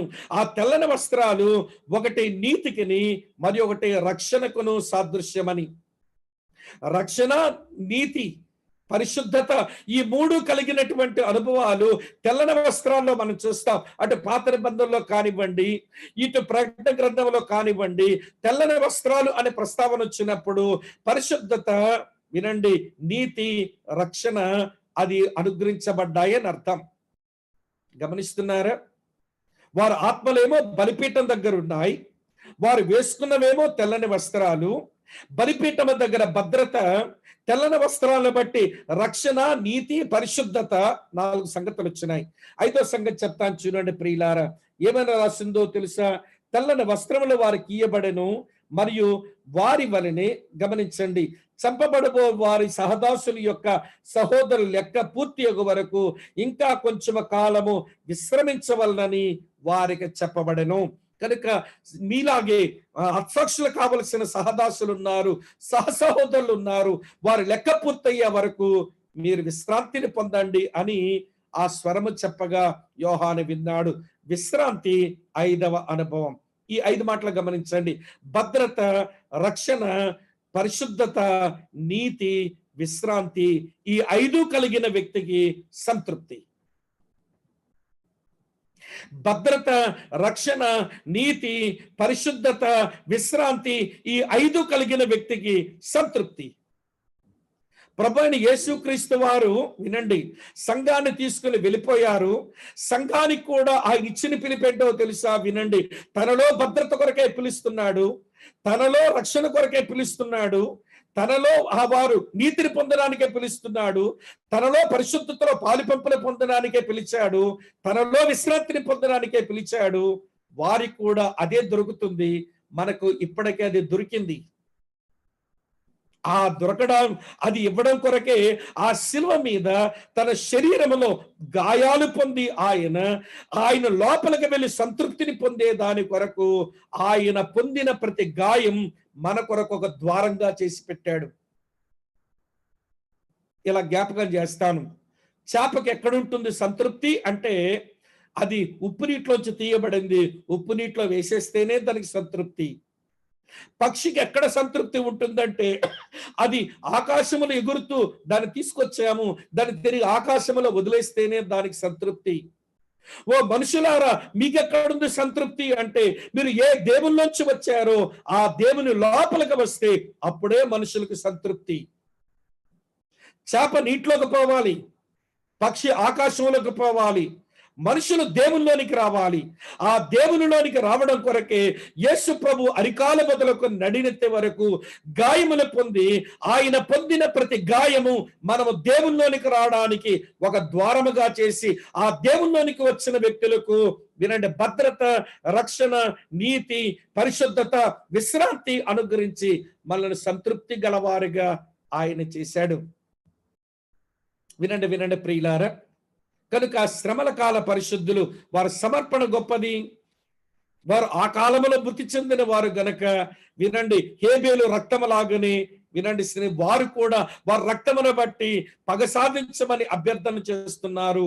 వారి పొందిన సంతృప్తి నేటి మనం పొందిన సంతృప్తి లాంటి సంతృప్తిని పొందారు. ఇది 5వ ముద్ర విప్పబడినప్పుడు జరిగినటువంటి సంఘటన. అయితే ఇక్కడ ఒక మాట మిమ్మల్ని అడగాలనుకుంటున్నాను. మన సమర్పణ ఏమిటి? మన అభ్యర్థన ఏమిటి? మన సంతృప్తి ఏమిటి? మన సమర్పణలు ఎలాంటివి? మనం ఎలాగ అభ్యర్థిస్తున్నామో సంఘ పరిశుద్ధంగా, ఎలాంటి సంతృప్తిని ప్రభువులో అనుభవిస్తున్నాము, ఇది మనం ఆలోచించాలి అని మీ సహోదరునిగా నేను మీకు మనవి చేస్తున్నాను. ఇక్కడ ఒక మాట మీతో చెప్పాలి. వారు తొందరపడుతున్నారు, కానీ ప్రభు కొంతకాలం విశ్రాంతిని పొందండి అన్నాడు. దేవుడు ఎప్పుడు హర్రి అవడు. దేవుడు ఎప్పుడు హర్రి అవడు. ఈ బైబిల్ దేవుడు ఎట్లాంటి వాడనంటే, వినండి ప్రియమైన స్నేహితులారా, బైబిల్ దేవుడు ఎప్పుడూ తొందరపడ్డు, కానీ తగిన సమయంలోనే అన్నీ చేస్తాడు. God never early, God never delay. దేవుడు ఎప్పుడు తొందరపడ్డు, దేవుడు ఎప్పుడు ఆలస్యం చేయడు. ఏది తగిన సమయంలోనే చేస్తాడు. వారికైనా మనకైనా అంతే. మీరు ప్రసంగి గ్రంథం 3వ అధ్యాయం 11వ వచనంలో సొలొమోను చెప్తాడు, దేని కాలమందు అది చక్కగా జరుగునట్లు ఆయన సమస్తమును నిర్ణయించి ఉన్నాడు. నువ్వు తొందర పడ్డావని త్వరపడి చేయడు. నీవండి నీకు అవసరం లేదని ఆలస్యం చేయడు. నీ జీవితంలో, నా జీవితంలో, మన కుటుంబాల్లో, మన సంఘాల్లో తగిన కాలములో అన్నీ చేసేవాడు. వారి విషయంలో కూడా అలాగే వ్యవహరిస్తున్నాడు ఆయన. ఇది సమాధాన స్థితిలో శ్రమల కాల పరిశుద్ధుల యొక్క ప్రార్థన 5వ ముద్ర విప్పబడినప్పుడు యోహాను చూచాడు. ప్రియులారా, రండి, సమయం అవుతుంది గనక 2వ సంగతి చెప్తాను. భయాందోళనతో శ్రమల కాల పాపులు ప్రార్థన చేస్తున్నారు. వారి ప్రార్థన సమాధానం నుంచి వచ్చింది, వీరి ప్రార్థన భయాందోళన నుంచి వచ్చింది. వారేమో పరలోకమందున్న శ్రమల కాల పరిశుద్ధులు, వీళ్ళేమో భూమి మీద ఉన్న శ్రమల కాల పాపులు. 12వ వచనం నుంచి మిత్రులారా 17వ వచనం వరకు మనం అధ్యయనం చేస్తాం. మీ కొరకు చదువుతున్నాను. 6వ ముద్ర విప్పినప్పుడు నేను చూడగా పెద్ద భూకంపము కలిగెను. సూర్యుడు కంబలి వలె నలుపాయెను, చంద్రబింబమంతయు రక్తవర్ణమాయెను. పెద్ద గాలి చేత ఊగిలాడు అంజూరపు చెట్టు నుండి ఆకాశపు కాయలు రాలినట్లు ఆకాశపు నక్షత్ర భూమి మీద రాలెను. మరియు ఆకాశ మండలం చుట్టబడిన గ్రంథం వలెను తొలగిపోయెను. ప్రతి కొండయు ప్రతి దీపము వాటి వాటి స్థానములు తప్పెను. ఇది నాకేమి నేర్పిస్తుందనంటే, యూనివర్సల్, వినండి ఏమండి, క్రైసిస్, సార్వత్రికమైన శ్రమ, యూనివర్సల్, వినండి ప్రియమైన టర్మోయిల్ జరుగుతుంది. ఎక్కడెక్కడో భూకంపాలు జరిగినాయి, ఎక్కడెక్కడో ఏదో విపత్తులు జరిగినాయి, ప్రకృతి వైపరీత్యాలు జరిగాయి. సార్వత్రిక ప్రపంచం అంతా గుర్తెరిగేటువంటి యూనివర్సల్ టర్మోయిల్ జరగనయ్యింది. ఏమంటే పర్వతాలే వాటి ఉనికిని తప్పాయి, ద్వీపాలు వాటి స్థానాల్లో తప్పిపోయినాయి. అంత పెద్ద భూకంపం జరిగింది కనుక అన్ని ఏమండి అవి వాటి స్థానాలే తప్పిపోయినాయి. స్నేహితులారు వినండి, అటువంటి పరిస్థితుల్లో వినండి, మార్పు చెందని వారికి భయం వచ్చేస్తున్నది. ఇప్పుడు మార్పు చెందిన వారికి భయం వస్తుంది. ఎవరి మార్పు చెందిన వారు? మొట్టమొదట అన్నాడు యోహాను 15వ వచనం, భూరాజులు అన్నాడు. అనగా ఏలుబడి చేస్తున్న వారు, రూలర్స్ అన్నమాట, వాళ్ళకి భయం వచ్చింది. తర్వాత గనులు అన్నాడు, అనగా వినండి గవర్నమెంట్ అఫీషియల్స్, ప్రభుత్వ అధికారులు అన్నమాట, ఏలుబడి చేసే రాజుల కింద వినండి ప్రజలకు పాలన అందించే ప్రభుత్వ అధికారులు అన్నమాట. తరువాత సహస్రాధిపతులు అనగా ఆర్మీ లీడర్స్ అన్నట్టు. అటు తరువాత ధనికులు అన్నాడు, ఎకానమీని కంట్రోల్ చేసే వాళ్ళు. అటు తరువాత బలిష్ఠులు అన్నాడు, అనగా ప్రముఖులు, సెలబ్రిటీస్ అన్నమాట. వినండి స్నేహితులారా, ప్రతి దాసుడు స్వతంత్రుడు అన్నాడు, అనగా సామాన్య ప్రజానీకం. వీళ్ళందరికీ భయాందోళన కలుగుతుంది. మార్పు చెందకుండా మిగిలిపోయిన వీళ్ళకి భయాందోళన కలుగుతుంది. స్నేహితులారా వినండి, ఆ భయాందోళనలో స్నేహితులారా వినండి, వీరు చూసింది ఏంటనంటే లోకం స్థిరం కాదని అర్థమైపోయింది వీళ్ళకి. ఎందుకు? యూనివర్సల్ టర్మోయిల్ సంభవించింది. వినండి, పెద్ద భూకంపం కలిగింది. సూర్యుని పరిస్థితి ఎట్లా అయిపోయింది, చంద్రుడి పరిస్థితి ఎట్లా అయిపోయింది, ఏమంటే నక్షత్రాల పరిస్థితి ఎట్లా అయ్యింది, భూమి పరిస్థితి ఎట్లా అయ్యింది, ద్వీపాల పరిస్థితి ఎట్లా అయ్యింది. మేము ఏది శాశ్వతం అనుకున్నామో ఆ లోకం, ఈ భూమి స్థిరం కాదు అని వారికి అర్థమవుతుంది. ఆ రోజున అర్థం కానంత వరకు ఇదే స్థిరం అన్నట్టుగా బతుకుతున్నారు, ఇవే దేవుళ్ళు అన్నట్టుగా బతుకుతున్నారు. భూమినేమో భూమాత అన్నారు, సూర్యుడినేమో, వినండి ప్రియుల, సూర్యనారాయణమూర్తి అన్నారు. వింటున్నారా? చంద్రుడినేమో చంద్రదేవత అన్నారు, నక్షత్రాలకేమో వేరు వేరు పేర్లు పెట్టి మొక్కినారు. వాటిగా గతి గోత్రం లేదు. ఇవన్నీ మనుషులకు సేవ చేయడానికి దేవుడిచ్చినవే గాని మనుషులు వీటిని దేవుళ్ళుగా చేశారు. భూమి దేవుడా, నీ సర్వెంట్. చంద్రుడు దేవుడా, నీ సర్వెంట్. సూర్యుడేమైనా దేవుడా, నీ సేవకుడు. నీ మేలు కొరకు సంవత్సరాలు, నెలలు, రోజులు లెక్కించడం కొరకు అన్ని వనరులు నీకు సేవ చేయడానికి ఓ మనిషి నీకు నేను ఇచ్చానని దేవుడు అంటే, అవే దేవుళ్ళని ఆరాధించడం మనుషులకు అలవాటయ్యింది. అవే స్థిరమ తప్పై. అప్పుడు వాళ్ళకి అర్థమవుతుంది వాటికి లోకమే స్థిరం కాదని వారు తెలిసిన తర్వాత ఏం చెప్పుకుంటున్నారు ఇప్పుడు వీళ్ళ మాటలేంటో తెలుసా? సింహాసనాసీనుడైన వాని యొక్కయు గొర్రెపిల్ల యొక్కయు ఉగ్రత మహాదినం వచ్చింది అని చెప్తున్నారట. లోకం అస్థిరమని చూచారు, దేవుని యొక్క గొర్రెపిల్ల యొక్క ఉగ్రత వచ్చిందని చెప్పుకుంటున్నారు. మంచిదే. అయితే మరి ఏం వెతుకుతున్నారు వీళ్ళు? అప్పుడు కూడా దేవుని వెతకడం లేదు. వినండి వినండి వినండి ప్రియులారా, వారు వెతుకుతున్నది ఏంటో తెలుసా? ఇలా రాసి ఉంది, కొండ గుహల్లోను బండ సందుల్లోనూ దాక్కొని మీరు మా మీద పడి ఆయన సన్నిధిని గొర్రెపిల్ల ఉగ్రతను మరుగు చేయమని పర్వతములతోనూ బండలతోనూ చెప్పుదురు.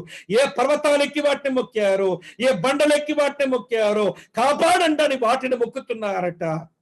స్థిరమ కాదని అర్థమయ్యేలాగా దేవుడు చేసిన వాటి మీదనే ఆధారపడి పాడు మనస్తత్వం శ్రమల కాలములో మిగిలిన మనుషులకు ఉంది అనే విషయం గమనించాలి. మిత్రులారా, నేను ఈ సంగతులు గట్టిగా ఎందుకు చెప్పానో తెలుసా? వినండి వినండి వినండి. 5వ ముద్ర విప్పబడినప్పుడు ఆ శ్రమల కాల పరిశుద్ధుల జీవిత అనుభవాలు మన జీవిత అనుభవాలకు చాలా వరకు సమానంగానే ఉంటాయి. భూమి మీద మిగిలిపోయిన మన ప్రియులు భయాందోళనతో వారు దేవుని మీద ఆధారపడ్డం మానేసి స్థిరమ కాని లోకం, అది అస్థిరమని అర్థమైనా కూడా కొండలు బండల యొక్క సందుల్లో దూరి, ఒక ఆయన అన్నాడు, పందికొక్కులు అవుతారట మనుషులందరూ ఆ రోజుల్లో. గుహల్లోనూ బండ సందుల్లో దూరి, వినండి, కాపాడమని వాటిని కోరుకుంటారట. అవి కాపాడలేని పరిస్థితి వాటికే ఉంటే అవేం కాపాడతాయి? కనుక వినండి, ఇక్కడ చివరికి ఒక మాట మీకు జ్ఞాపకం చేస్తాను. చివరి మాట ఏంటో తెలుసా? పరిశుద్ధుల ప్రార్థనకు జవాబు వచ్చింది. ఏమని జవాబు వచ్చింది? మీతో పాటు సహోదరుల లెక్క ఇంకా పూర్తి కాలేదు, మీకులాగే హత్సాక్షులు అవ్వవలసిన వారు ఇంకా ఉన్నారు, వారి సంఖ్య పూర్తి కాలేదు, కనుక విశ్రాంతి తీసుకోండి అని వారి ప్రార్థనకు జవాబు వచ్చింది. పాపులు ప్రార్థన చేశారు. వారు ప్రార్థన చేసింది బండలకు, అలాగనే కొండలకు, పర్వతాలకు. పాపుల ప్రార్థనకు జవాబు రాలేదు. ఒక ఆయన అంటాడు, నా విశ్వాసం గట్టిదండి అన్నాడు. విశ్వాసం గట్టిదే తవ్వచ్చు, విశ్వాసం గట్టిదే కానీ దేని మీద విశ్వాసం పెట్టుకున్నది చాలా ప్రాముఖ్యం. Strong faith on week bank is more dangerous. నీ విశ్వాసం ఎంత బలమైందైనా కావచ్చు, ఒక బలహీనమైన బ్యాంక్ వ్యవస్థ మీద నీ నమ్మకం పెట్టుకుంటే దాన్ని బోర్డు తిప్పేస్తాడు, నీ బతుకు తెల్లారిపోద్ది. నా విశ్వాసం గొప్పదేనండి అని చెప్పి 2 కాళ్ళను కుర్చీ మీద కూర్చుంటే కింద పడి మన నడుము విరిగిపోతుంది. మన విశ్వాసం గొప్పదే. దేని మీద పెట్టుకున్నాను విశ్వాసం?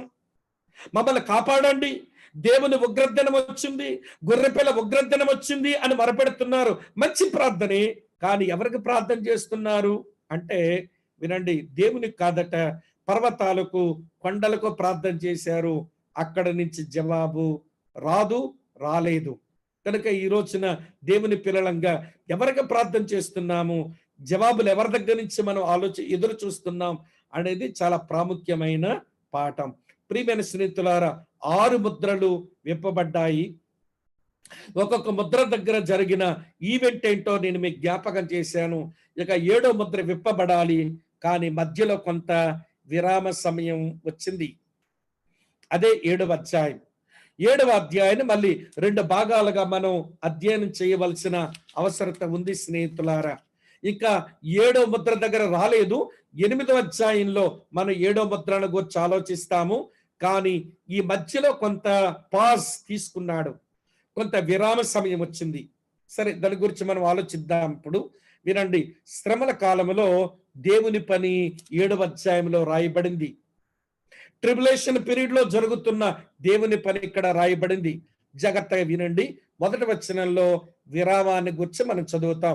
అటు తరువాత భూమి యొక్క నలుదిక్కులలో నలుగురు దేవదూతలు నిలిచి ఉండి, భూమి మీదనైనను సముద్రం మీదనైనను చెట్టు మీదనైనను గాలి వేచకుండునట్లు భూమి యొక్క నలుదిక్కుల వాయువులను పట్టుకొని ఉండగా చూచాను.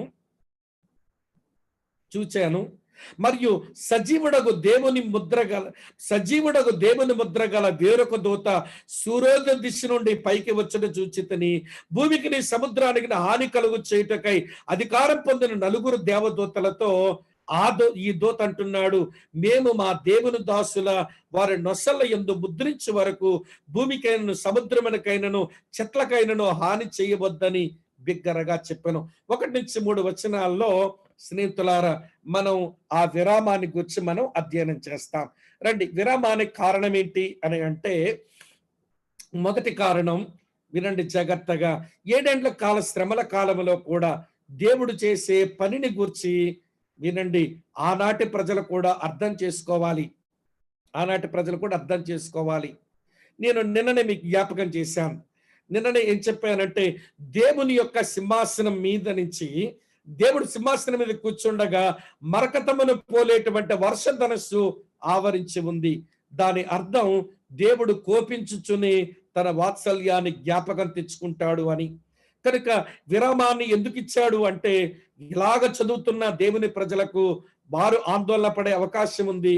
శ్రమల్లో దేవుని ప్రజలు అంతేనా అని చెప్పి నిరాశకు లోనే అవకాశం ఉంది. లేదు, దేవుడు శ్రమల కాలంలో కూడా పనిచేస్తాడు, అది వారికి తెలియవలసిన అవసరం ఉందని దేవుడు రాయించాడా అన్నట్టుగా ఉంది. తర్వాత విరామ కాలంలో వచ్చిన ఫలితాలు ఏంటనంటే, దేవుడు తన వాత్సల్యతను కనపరచగా కొంతమంది రక్షించబడ్డాన్ని మనం ఈ భాగంలో మనం చూస్తాం. సరే వినండి. ఆ నలుగురు దేవదూతలు వాయువును బంధించి కీడు చేద్దామనుకుంటే దేవుని యొద్ద నుంచి పంపిన దేవుని ముద్ర కలిగిన దేవదూత వచ్చి అంటాడు, హాని కలిగించవద్దు అన్నాడు. ఎవరి దేవదూత అంటే, కొంతమంది యేసుప్రభు అని అంటారు. యేసుప్రభు అనడానికి అది సరిపోదు. కారణం, ఎవరిని ముద్రలు విప్పుతున్నటువంటి వాడు ప్రభు. ఎవరి న్యాయపీఠం మీద ఉండి తన సంఘానికి బహుమానాలు ఇస్తున్నది ప్రభు అని మీరు గమనించాలి. కనుక ఎవడు ఒక దేవదూతని అర్థం చేసుకుంటే చాలు. ఉద్దేశం ఏంటి తెలిసే, ఈ దేవదూతి దేవుని దాసులను ముద్రించాలట. ఈ దాసులు 1,44,000 మంది ఉన్నారు. వీరికి దేవుని దాసులు అనే మాట ఉపయోగించబడింది, ఇది మీరు గమనించాలి. సరే, వారి మూలం ఏమిటి అంటే వారు ఇశ్రాయేలీలు. వారు 12 గోత్రాల వారు. ఒక్కొక్క గోత్రం నుంచి 12,000 మందిని చూస్తాం. 12 ఎందుకు అని అంటే, 12కు ప్రకటన గ్రంథంలో కూడా ప్రాముఖ్యత ఉంది, బైబిల్లో కూడా ప్రాముఖ్యత ఉంది. 12 గోత్రకర్తలు, 12 మంది అపోస్తలులు, అలాగే పరలోకపు యెరూషలేముకు 12 గుమ్మాలు, పరలోకపు యెరూషలేముకు 12 వీధులు మనం చూస్తాం. కనుక వారి మూలం ఇశ్రాయేలీలు. 12 అనేది అందుకే ఉంది. సరే, ఇందులో ఒక లేని గోత్రం ఉంది, ఒక చేరిన పేరు కూడా ఉంది. ఇశ్రాయేలు గోత్రములో రూబేను దగ్గర నుంచి బెన్యామీను వరకు ప్రస్తావన చేస్తే, అందులో లేని పేరు స్నేహితులారా దాను అనేటువంటి గోత్ర ప్రస్తావన లేదు. చేరిన పేరు ఏమిటి అంటే, యోసేపు అనే పేరు ఇశ్రాయేలు గోత్రంలో లేదు. అతని కొడుకులు 2 పేర్లు యాకోబు ఇశ్రాయేలు గోత్రంలో చేర్చాడు. ఇవ్వండి, ఆ ఎఫ్రాయిము, మనష్షే అనే పేర్లు చేర్చబడ్డాన్ని మనం చూస్తాం. కానీ మనష్షే పేరు ఇక్కడ ఉంది, కానీ ఎఫ్రాయిము పేరుకు బదులుగా స్నేహితులారా వినండి, యోసేపు అనే పేరు చేర్చబడ్డాన్ని మనం చూస్తాం. తర్వాత లేవి అనే పేరు ఇందులో చేర్చబడ్డాన్ని చూస్తాం. ఇక్కడ ఎందుకు దాను గోత్రం పేరు లేదు, యోసేపు పేరు ఎందుకు ప్రస్తావించబడింది, ఎఫ్రాయిం పేరు ఎందుకు లేదు అనే దానికి ఏమంటే బైబిల్ కోణములో బైబిల్ నేపథ్యంలో మనకు దొరికే జవాబు ఏంటనంటే, ఎఫ్రాయిము గోత్రం నుంచి వచ్చిన యెరోబాము దాను ప్రాంతంలో, దానీయులు ఉండేటువంటి ప్రాంతంలో విగ్రహారాధనకు నాంది పలికినాడు. అది మొదటి రాజుల గ్రంథం 12వ అధ్యాయంలో ఆ చరిత్రను మనం చదువుతాం. దానిలో దూడబొమ్మను చేసి, రెడీమేడ్ గాడ్స్ తయారు చేసి దానీయుల దగ్గర నుంచి ఆరాధన మొదలు పెట్టించాడు ఎఫ్రాయిము గోత్రానికి చెందినటువంటి యెరోబాము. ఆ కారణం చేతని దేవుడు ఆ పేర్లను ఉపేక్షించినాడా అని అర్థం చేసుకోవలసి ఉంటుంది. కనుక ఎఫ్రాయిం పేరు లేదు, తర్వాత దాని పేరు కూడా లేదు. ఇందులో లేవి చొప్పించబడ్డాడు, అలాగనే యోసేపు కూడా చొప్పించబడ్డాన్ని మనం చూస్తాం. వెరసి 12 గోత్రాలు 12,000 మంది చొప్పున 1,44,000 మంది ఇశ్రాయేలీలు. అయితే మీకు ఎక్కడో ప్రశ్న రావచ్చు, ఇంతమంది ఇశ్రాయేల్ ప్రజలు ఉంటే 1,44,000 మందే రక్షించబడతారా అంటే, రక్షించబడిన వారి సంఖ్య కాదు సుమా, ఇది సేవ చేయవలసిన ఎవరి సంఖ్య. మీరు దేవుని దాసులు అనే మాట మీరు దయతో గమనించాలని నేను కోరుతున్నాను. మరి వీరు ఎట్లా రక్షించబడతారు అంటే, ప్రకటన గ్రంథం 11వ అధ్యాయంలో వినండి, మొదటి 3.5 సంవత్సరాల లోపే భూమి మీదకి వచ్చి పరిచర్య చేసిన 2 సాక్షుల పరిచర్య వలన ఈ 1,44,000 మంది వీళ్ళు రక్షించబడతారు. మెస్సే వచ్చాడు, మేమే సిలువేసి చంపాము, ఆయన పునరుత్థానుడై తిరిగి లేచాడు, తన సంఘాన్ని స్థాపించుకున్నాడు, ఆ సంఘాన్ని కూడా తీసుకుని వెళ్ళిపోయాడు. మళ్ళీ మెస్సియా వస్తాడు, ఆయన తన రాజ్యాన్ని స్థాపిస్తాడు. అది వారి విశ్వాసానికి సువార్త. మన విశ్వాసం వేరు. ప్రభు శిలువలో ప్రాణం పెట్టాడు, ఆయన రక్తములో మన పాప క్షమాపణ, నీతిమంతులం అవుతాము, పరిశుద్ధులంగా తీర్చబడతాము, ఆయన స్వారూప్యములోకి వస్తాము, ఆయన వస్తాడు, ఎత్తబడతాము. అది మన సువార్త. వీరి సువార్త అది కాదు. మెస్సియా వచ్చాడు, మరణించాడు, తిరిగి లేచాడు, ఆయన తన సంఘాన్ని తయారు చేసుకున్నాడు, తీసుకుని వెళ్ళిపోయాడు, మళ్ళీ భూమి మీదకి వస్తాడు. ఎవరైతే ఆయన కొరకు ఎదురు చూస్తారో వారు రక్షించబడతారు. ప్రియమైన స్నేహితులారా, ఆ 2 సాక్షుల సువార్త వలన ఈ 1,44,000 మంది వీరు అలాగున రక్షించబడతారు. మరొక విడ్డూరం ఏంటో తెలుసా, వీరు శ్రమల కాల పరిశుద్ధులకు ప్రథమ ఫలమవుతారు. ప్రకటన గ్రంథం 14వ అధ్యాయం 4వ వచనంలో, వీరు స్త్రీ సాంగత్యం అపవిత్రులు కాని వారును, స్త్రీ సాంగత్యం ఎరగని వారునయ్యుండి, గొర్రెపిల్ల ఎక్కడికి పోవునో అక్కడికెల్లా వెంబడింతురు. వీరు దేవుని కొరకును గొర్రెపిల్ల కొరకును ప్రథమ ఫలముగా ఉండుటకై మనుషులలో నుండి కొనబడిన వారు. కనుక శ్రమల కాల పరిశుద్ధులలో వీరు ప్రథమ ఫలముగా ఉంటారు. ఇది వీరుకున్నటువంటి ప్రత్యేకత గమనించాలి. వీరుకున్న పనేమిటి అంటే ఎవాంజలిజం. వినండి, వరల్డ్ ఎవాంజలిజం, సార్వత్రిక సవార్తీకరణ. అప్పుడు ఈ వచనం నెరవేర్పుకు వస్తుంది. ఏ వచనం? మత్తయి సువార్త 24వ అధ్యాయం 14వ వచనం. మత్తయి సువార్త 24వ అధ్యాయం 14వ వచనం ఇలా ఉంది, మరియు ఈ రాజ్య సువార్త సకల జనులకు సాక్షార్థమై లోకమందంతటను ప్రకటించబడును, అటు తరువాత అంతం వచ్చును. సంఘము కొరకు యేసు వచ్చేది ఎప్పుడన్నా జరగవచ్చు, కానీ యేసు భూమి మీదకి వచ్చే లోపగా ఆ 7 సంవత్సరాల్లో ఈ 1,44,000 మంది ద్వారా భూమి మీద ఉన్న సమస్త జనులకు సువార్త ప్రకటించబడుతుంది. అబ్రాహాముకి ఇచ్చిన వాగ్దానం అప్పుడు నెరవేర్పుకు వస్తుంది. ఏమిటా వాగ్దానం అంటే, అబ్రాహాము, నీ సంతాన మూలముగా భూమి మీద ఉన్న సమస్త జనులను నేను ఆశీర్వదిస్తాను. ఆ సంతానము క్రీస్తే. ఆ క్రీస్తు కూడా ఇశ్రాయేలు నుంచి వచ్చిన వాడే. రోమాపత్రిక 9వ అధ్యాయం 5-6 వచనాల ప్రకారం ఇశ్రాయేలీల ద్వారా భూమి మీద ఉన్న సమస్త జనులకు సువార్త ప్రకటించబడుతుంది. కనుక ఈ వచనాన్ని సంఘాన్ని కనెక్ట్ చేస్తాం మనం. చాలా మిషన్ ఆర్గనైజేషన్స్ మత్తయి సువార్త 24:14 వినండి ప్రియులారా, చర్చకు ఆపాదిస్తారు. ఇది చర్చకు ఆపాదించబడిన అధ్యాయమే కాదని నేను మీకు జ్ఞాపకం చేశాను. వారి మూలం ఇశ్రాయేలీలు, 12 గోత్రాల వాళ్ళు. అందులో లేని గోత్రం దాను, అలాగనే ఎఫ్రాయిము. చేరిన పేర్లు యోసేపు పేరు. ఎవడి లేవీలు, వారు వీళ్ళతో సంబంధించిన వాళ్ళ కాదు, వాళ్ళ ప్రత్యేకమైన గుంపు. వారిని కూడా ఇందులోనే చొప్పించారో గమనించాలి. వీళ్ళు రక్షించబడ్డానికి ఉపయోగపడిన వారు ఇద్దరు సాక్షులు. వీరి ప్రత్యేకత శ్రమల కాలములో దేవుని కొరకైన ప్రతిఫలము. వీరి పనేమిటి అంటే సువార్తీకరణ చేయటమే వీరి యొక్క పని. ఇది గమనిస్తే సరిపోతుంది స్నేహితులారా. అయితే వీరి గురించి మనమేమి నేర్చుకుంటామనంటే ఒక మాట, దేవుడు తన వాగ్దానాలు నెరవేర్చే విషయంలో ఆయన నమ్మదగిన వాడు. ఇశ్రాయేలు ప్రజలను వదిలేస్తాడా దేవుడు? ఆయన వదిలిపెట్టడు. సంఘకాలములో వారికి కొంతకాలం వారికి కంటికి ఎవడి గుడ్డితనమే కలిగింది. సంఘమైన మనం, అన్యులమైన మనం దేవుని యొద్దకు రావడానికి మనకు ద్వారం ఏర్పడింది. ఈ మాట పౌలు రోమిలకు రాసిన పత్రిక 9వ అధ్యాయంలో భలే ప్రస్తావిస్తాడు. మీ కొరకే చదువుతాను చూడండి ఆ మాటలు. రోమా పత్రిక 9వ అధ్యాయంలో చదువుతాను చూడండి 30వ వచనం నుంచి. అట్లయితే మనం ఏమందుము? నీతిని వెంటాడని అన్యజనుడు నీతిని అనగా విశ్వాసమూలమైన నీతిని పొందిరి. అయితే ఇశ్రాయేలు నీతి కారణమైన నియమం వెంటాడినను ఆ నియమమును వారు అందుకొనలేదు. వారు ఎందుకు అందుకొనలేదు? వారు విశ్వాసమూలంగా కాక క్రియమూలమైనట్టు దానిని వెంటాడారు. ఇదిగో నేను అడ్డురాతిని అడ్డుబండను సీయోనులో స్థాపించుచున్నాను, ఆయనందు విశ్వాసముంచు వాడు సిగ్గుపడడు అని వ్రాయబడిన ప్రకారము అడ్డురాయి తగిలి ఇశ్రాయేలు తొట్టుపడ్డారు. కానీ దేవుడు వారిని జ్ఞాపకం చేసుకుంటాడని అదే రోమా పత్రిక 11వ అధ్యాయంలో స్నేహితులారా ఇలా అన్నాడు. మీ కొరకు జ్ఞాపకం చేస్తాను చూడండి.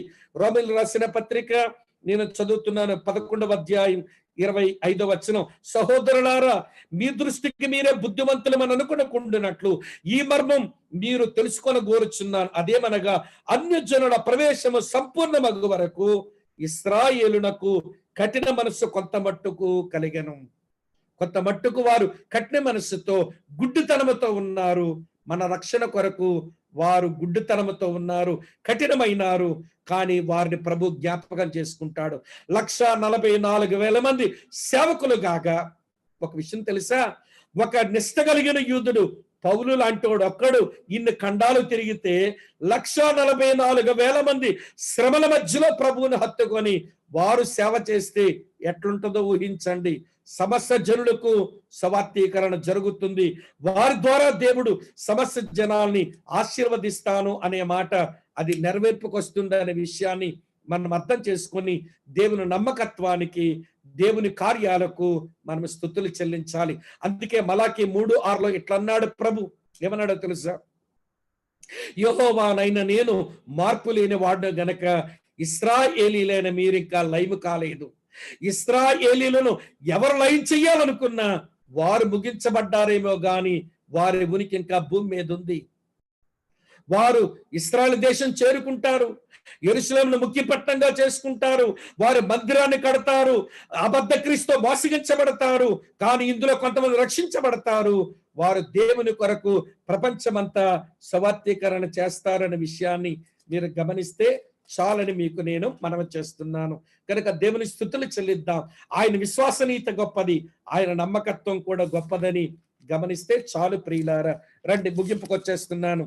7 అధ్యాయం 9 నుంచి 17 వచనాల్లో ఎవరును లెక్కింపలేని జనం కనబడుతున్నది. ప్రకటన గ్రంథం 7వ అధ్యాయం 9 నుంచి 17 వచనాల్లో ఎవరును లెక్కింపలేని జనములు కనబడుతున్నారు. ఈ జనముల గురించిన వివరణ 9 నుంచి 12 వచనాల్లో వ్రాయబడింది. వారు కనబడే విధం ఎట్లుందో తెలుసా ప్రియులారా? వినండి. వారు కనబడే విధం ఎట్లుందో తెలుసా? వినండి. ఆయా భాషలు 9 నుంచి చదువుతాను. ప్రతి జనము నుండి, ప్రతి వంశము నుండి, ప్రతి ప్రజల నుండి, ఆయా భాషల మాట్లాడే వారిలో నుంచి వారు వస్తున్నారు. ఆయా భాష మాట్లాడే వారి నుంచి వాళ్ళు వస్తున్నారు. తరువాత వారు ఎట్లా కనబడుతున్నారో తెలుసా? వారి సంఖ్య విస్తారంగా ఉంది. ఆయా జాతులు వారి స్వభావం ఏంటో తెలుసా? చదువుతున్నాను చూడండి ప్రియులారా. ఇలా ఉంది. తెల్లని వస్త్రాలు ధరించుకున్న వారై ఖర్జూర పట్టలు చేత పట్టుకొని సింహాసనం ఎదుటను గొర్రె పిల్ల ఎదుటను వారు నిలవబడి, సింహాసనాసీనుడైన మా దేవునికి నీ గొర్రె పిల్లకు మా రక్షణకై స్తోత్రమని వారు అరుపులే అరుస్తున్నారు. ఎలుగెత్తి వారు శబ్దాలు చేస్తూ వారు దేవునికి స్తుతులు చెల్లిస్తున్నారు. వారి అరుపులు కాస్త దేవదూతలకు 24 పెద్దలుగా ప్రేరణిస్తుంది. చూడండి, పరలోకంలో చదువుతున్నాను 12వ వచనంలో. దేవదూతలందరూ 11, 12 వచనాలు. సింహాసనం చుట్టూన్న పెద్దల చుట్టూనున్న 4 జీవుల చుట్టూను నిలబడి ఉండేది.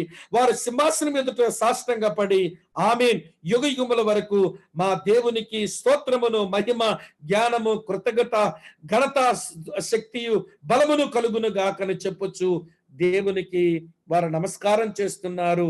అందరూ ఆమేన్ అని చెబుతున్నారు. కనుక పరలోకానికి ఇంత గొప్ప జనం, భలే ప్రేరణ దేవుణ్ణి, ఆ గొర్రె పిల్లను ఆరాధించడానికి. సరే ప్రియులారా, ఈ జనములకు గొప్ప విడుదల వచ్చింది. శ్రమల రోజుల్లోంచి వచ్చిన వాళ్ళు చూడ 13, 14 వచనాల్లో పెద్దల్లో ఒకడు తెల్లని వస్త్రం ధరించుకొని ఉన్న వీరెవరు, ఎక్కడి నుంచి వచ్చారని నన్ను అడిగాను. యోహాను అడిగినాడు. అందుకు యోహాను అంటాడు, అయ్యా నీకే తెలియననగా అతడు ఎలాగ నాతో చెప్పాను, వీరు మహాశ్రమలలో నుండి వచ్చిన వారు, గొర్రెపిల్ల రక్తములో తమ వస్త్రములు ఉతుక్కొని వాటి తెలుపు చేసుకున్నారు అని వారి విడుదల గూర్చి వివరణ ఇచ్చాడు. సరే, విడుదల పరిచర్య జరిగింది. విడుదల పద్ధతి ఏంటో తెలుసా? యేసును మినహాయించి వారికి విడుదల లేదు. యేసును బట్టే వారికి విడుదల కలిగింది. ఇది మీరు గమనిస్తే చాలు స్నేహితులారా. ఈ జనములకు వచ్చిన భాగ్యం ఏమిటి? 15 నుంచి 17 వచనాల్లో వారి భాగ్యం చెప్పబడింది. వారు పరలోకపు దేవుని సంధికి చేరుతారు. 15వ వచనం, దేవుని సింహాసనం ఎదుట ఉండి రాత్రింపగల్లో ఆయన ఆలయములో ఆయన సేవిస్తున్నట్లుగా చూస్తున్నాడు. సింహాసనాసీనుడైన దేవుడే వారికి గుడారమైనాడు. వీళ్ళకి పరలోక పని ఇవ్వబడింది. ఏమిటా పని అంటే రాత్రింపగళ్ళు ఆ దేవుణ్ణి సేవించే పనికి వారు పిలువబడ్డారు. గమనించండి, వారి పరలోక ప్రొవిజన్ అందుకుంటున్నారు. ఏమిటి వారికి దొరికే ప్రొవిజన్ అంటే వినండి, 16, 17 వచనాల్లో ఆకలి లేదు, దాహము లేదు, శ్రమ లేదు, కన్నీరు లేదు. 7 ఏండ్ల శ్రమల కాలంలో ఈ అన్య జనాంగపు గుంపులు ఈ 4 అనుభవించాయి. ఆకలి అనుభవించాయి, నల్లని గుర్రపువాడి వలన ఆకలే అనుభవించారు, దాహమే అనుభవించారు, శ్రమలు అనుభవించారు, కన్నీరు కార్చారు. ఇవన్నీ ఆయన తొలగించి, వినండి, ఆయనే వారి కన్నుల యొక్క ప్రతి బాష్ప బిందువును తుడిచి ఆయన ఎక్కడికి నడుస్తుంటే గొర్రెపిల్ల వీరు అక్కడికి నడిపించబడుతున్నారు. ఇది ఆ జనములకు దొరికే భాగ్యం. శ్రమల దినములలో 144,000 మంది ఇశ్రాయేలీలు శ్రమల దినములలో విస్తారమైన ఎవరో లెక్కింపలేని జనము యొక్క రక్షణ కార్యాన్ని మనం చూస్తున్నాం. ఇది చూసినప్పుడు ఏమని అనిపిస్తుందో తెలుసా? ఆత్మలను రక్షించే దేవుని పనికై దేవునికి స్తోత్రం చెల్లించాలి. ఏ కాలమైనా, ఎలాంటి పరిస్థితులైనా దేవుడు తన ప్రజలను రక్షించుకునే సమర్థుడు అని గమనించండి. అన్ని అనుకూలంగా ఉంటే మేము నమ్ముకున్నాం, ప్రతికూలమైన పరిస్థితులు వస్తే నమ్ముకోలేమని అనుకోవద్దు. నేను ఎరుగుదును కొంతమందిని, వాళ్ళకి సంభవించిన ఇబ్బందులు లాంటి ఇబ్బందులు మరి ఎవరికైనా వస్తే దేవుని నమ్ముకోరేమో అని అనిపిస్తుంది. వినండి, మా అసెంబ్లీలో ఒక సహోదరుడు ఉన్నాడు. అతని శ్రమలు మా కళ్ళ ముందు అలా చూస్తుంటుంటాం. వినండి స్నేహితులారా, వాళ్ళ నాన్నగారికి ఏమో ఏవండి తుంటి ఇరిగి, కాలు ఇరిగి మంచం పట్టుంటాడు. వాళ్ళ అమ్మకేమో అన్ని ప్రభు నమ్మిక వచ్చాయి. వాళ్ళ అమ్మగారికి ఏమో మానసిక రోగం. ఆమె ఎప్పుడు ఇంట్లో వెళ్తుందో, ఎప్పుడు ఒంటి మీద చీర ఉంచుకోకుండా ఉంటుందో తెలియదు. ఆమెను కనిపెట్టుకోవాలి. ఒకే ఒక కూతురు పుట్టింది, ఆ పిల్లకి మానసికమైన రోగం. భార్య కొంచెం బాగుంటుంది, ఏదైనా సాకాలంటే తన భార్య తాలూకా తండ్రి అన్ని చూసుకునేవాడు.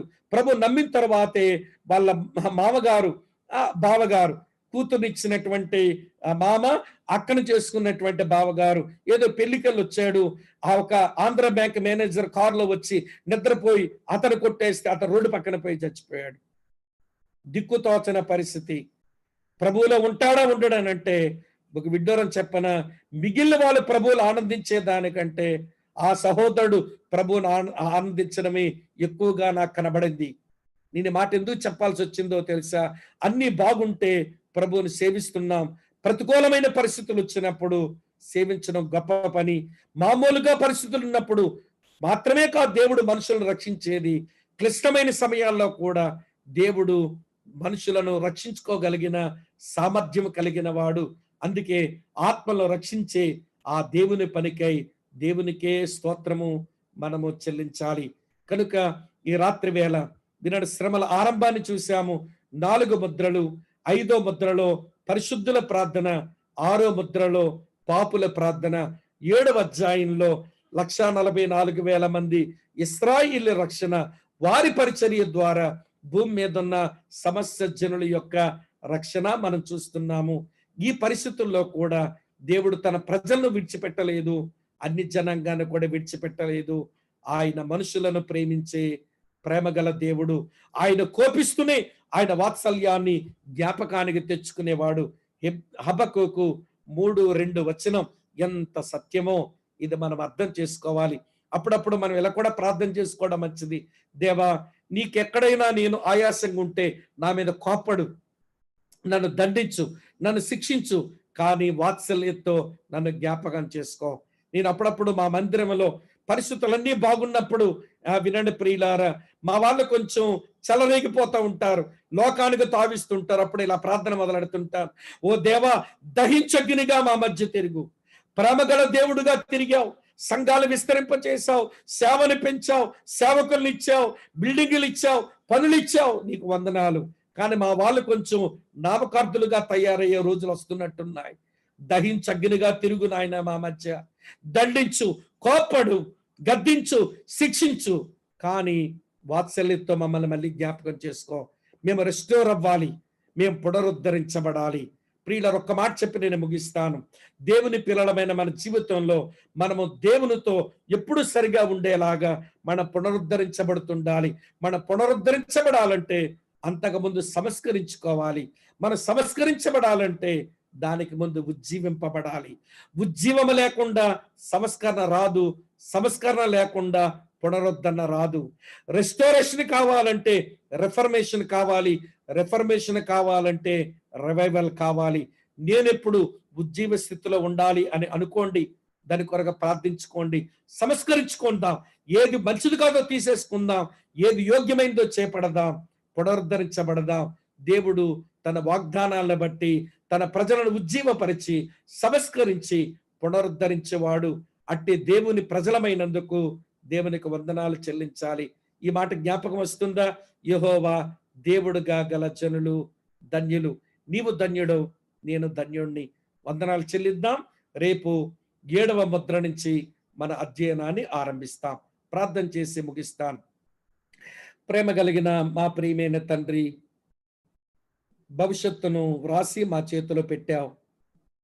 అర్థం చేసుకుని మా విశ్వాసాన్ని, మా ప్రేమను, మా నిరీక్షను పెంచుకోమంటున్నావు. మీరిచ్చిన రక్షణకై స్తుతులు చెల్లిస్తూ, నాశనానికి వెళుతున్న వారి పట్ల పరితాపం కలిగి బ్రతుకుతూ, ప్రభువా, మీరిచ్చిన సంతృప్తిని అనుభవిస్తూ, సరైన ఆబ్జెక్ట్ మీద మా విశ్వాసాన్ని నిలుపుతూ, మీ విశ్వసనీయతను జ్ఞాపకం చేసుకుంటూ, శ్రమల రోజుల్లో కూడా మీ విశ్వాస్యతను మీరు ఎలాగ నిలబెట్టుకుంటున్నారో అర్థం చేసుకొని, నీ ప్రజలైన ఇశ్రాయేలు ద్వారా భూమి మీద ఉన్న సమస్త జనులను మీరు ఎలాగ ఆశీర్వదించబోతున్నారో అర్థం చేసుకుని స్తుతించినట్లుగా మా హృదయాలను సిద్ధపరచండి. ఆకలి లేని, దాహము లేని, శ్రమ లేని, కన్నీరు లేని నీ సన్నిధిలో మేము అనుభవించేటువంటి ఆ రోజుల కొరకు ఎదురు చూడడం మాకు నేర్పించండి. శ్రమల కాలంలో ఉన్న పరిశుద్ధులు కూడా ఆ గొప్ప భాగ్యం ఇవ్వబోతున్నందుకై మిమ్మల్ని మనసారా స్తుతిస్తూ, మా విశ్వాస, ప్రేమ, నిరీక్షణలు గట్టిగా ఉన్నట్లుగా, పెంచుకున్నట్లుగా మీరే మా అందరిలా కృపాకార్యం చేయమని యేసునాథుని పేరిట స్తోత్రించి ఆరాధించి ప్రార్థిస్తున్నాము తండ్రి. ఆమేన్, ఆమేన్. అందరికీ ప్రభు నామంలో వందనాలు. ఆసక్తితో వచ్చిన మిమ్మలను ప్రభు నామంలో మరోసారి అభినందిస్తున్నాను. ఓవర్ టు తమ్ముడు తిమోతి గారు.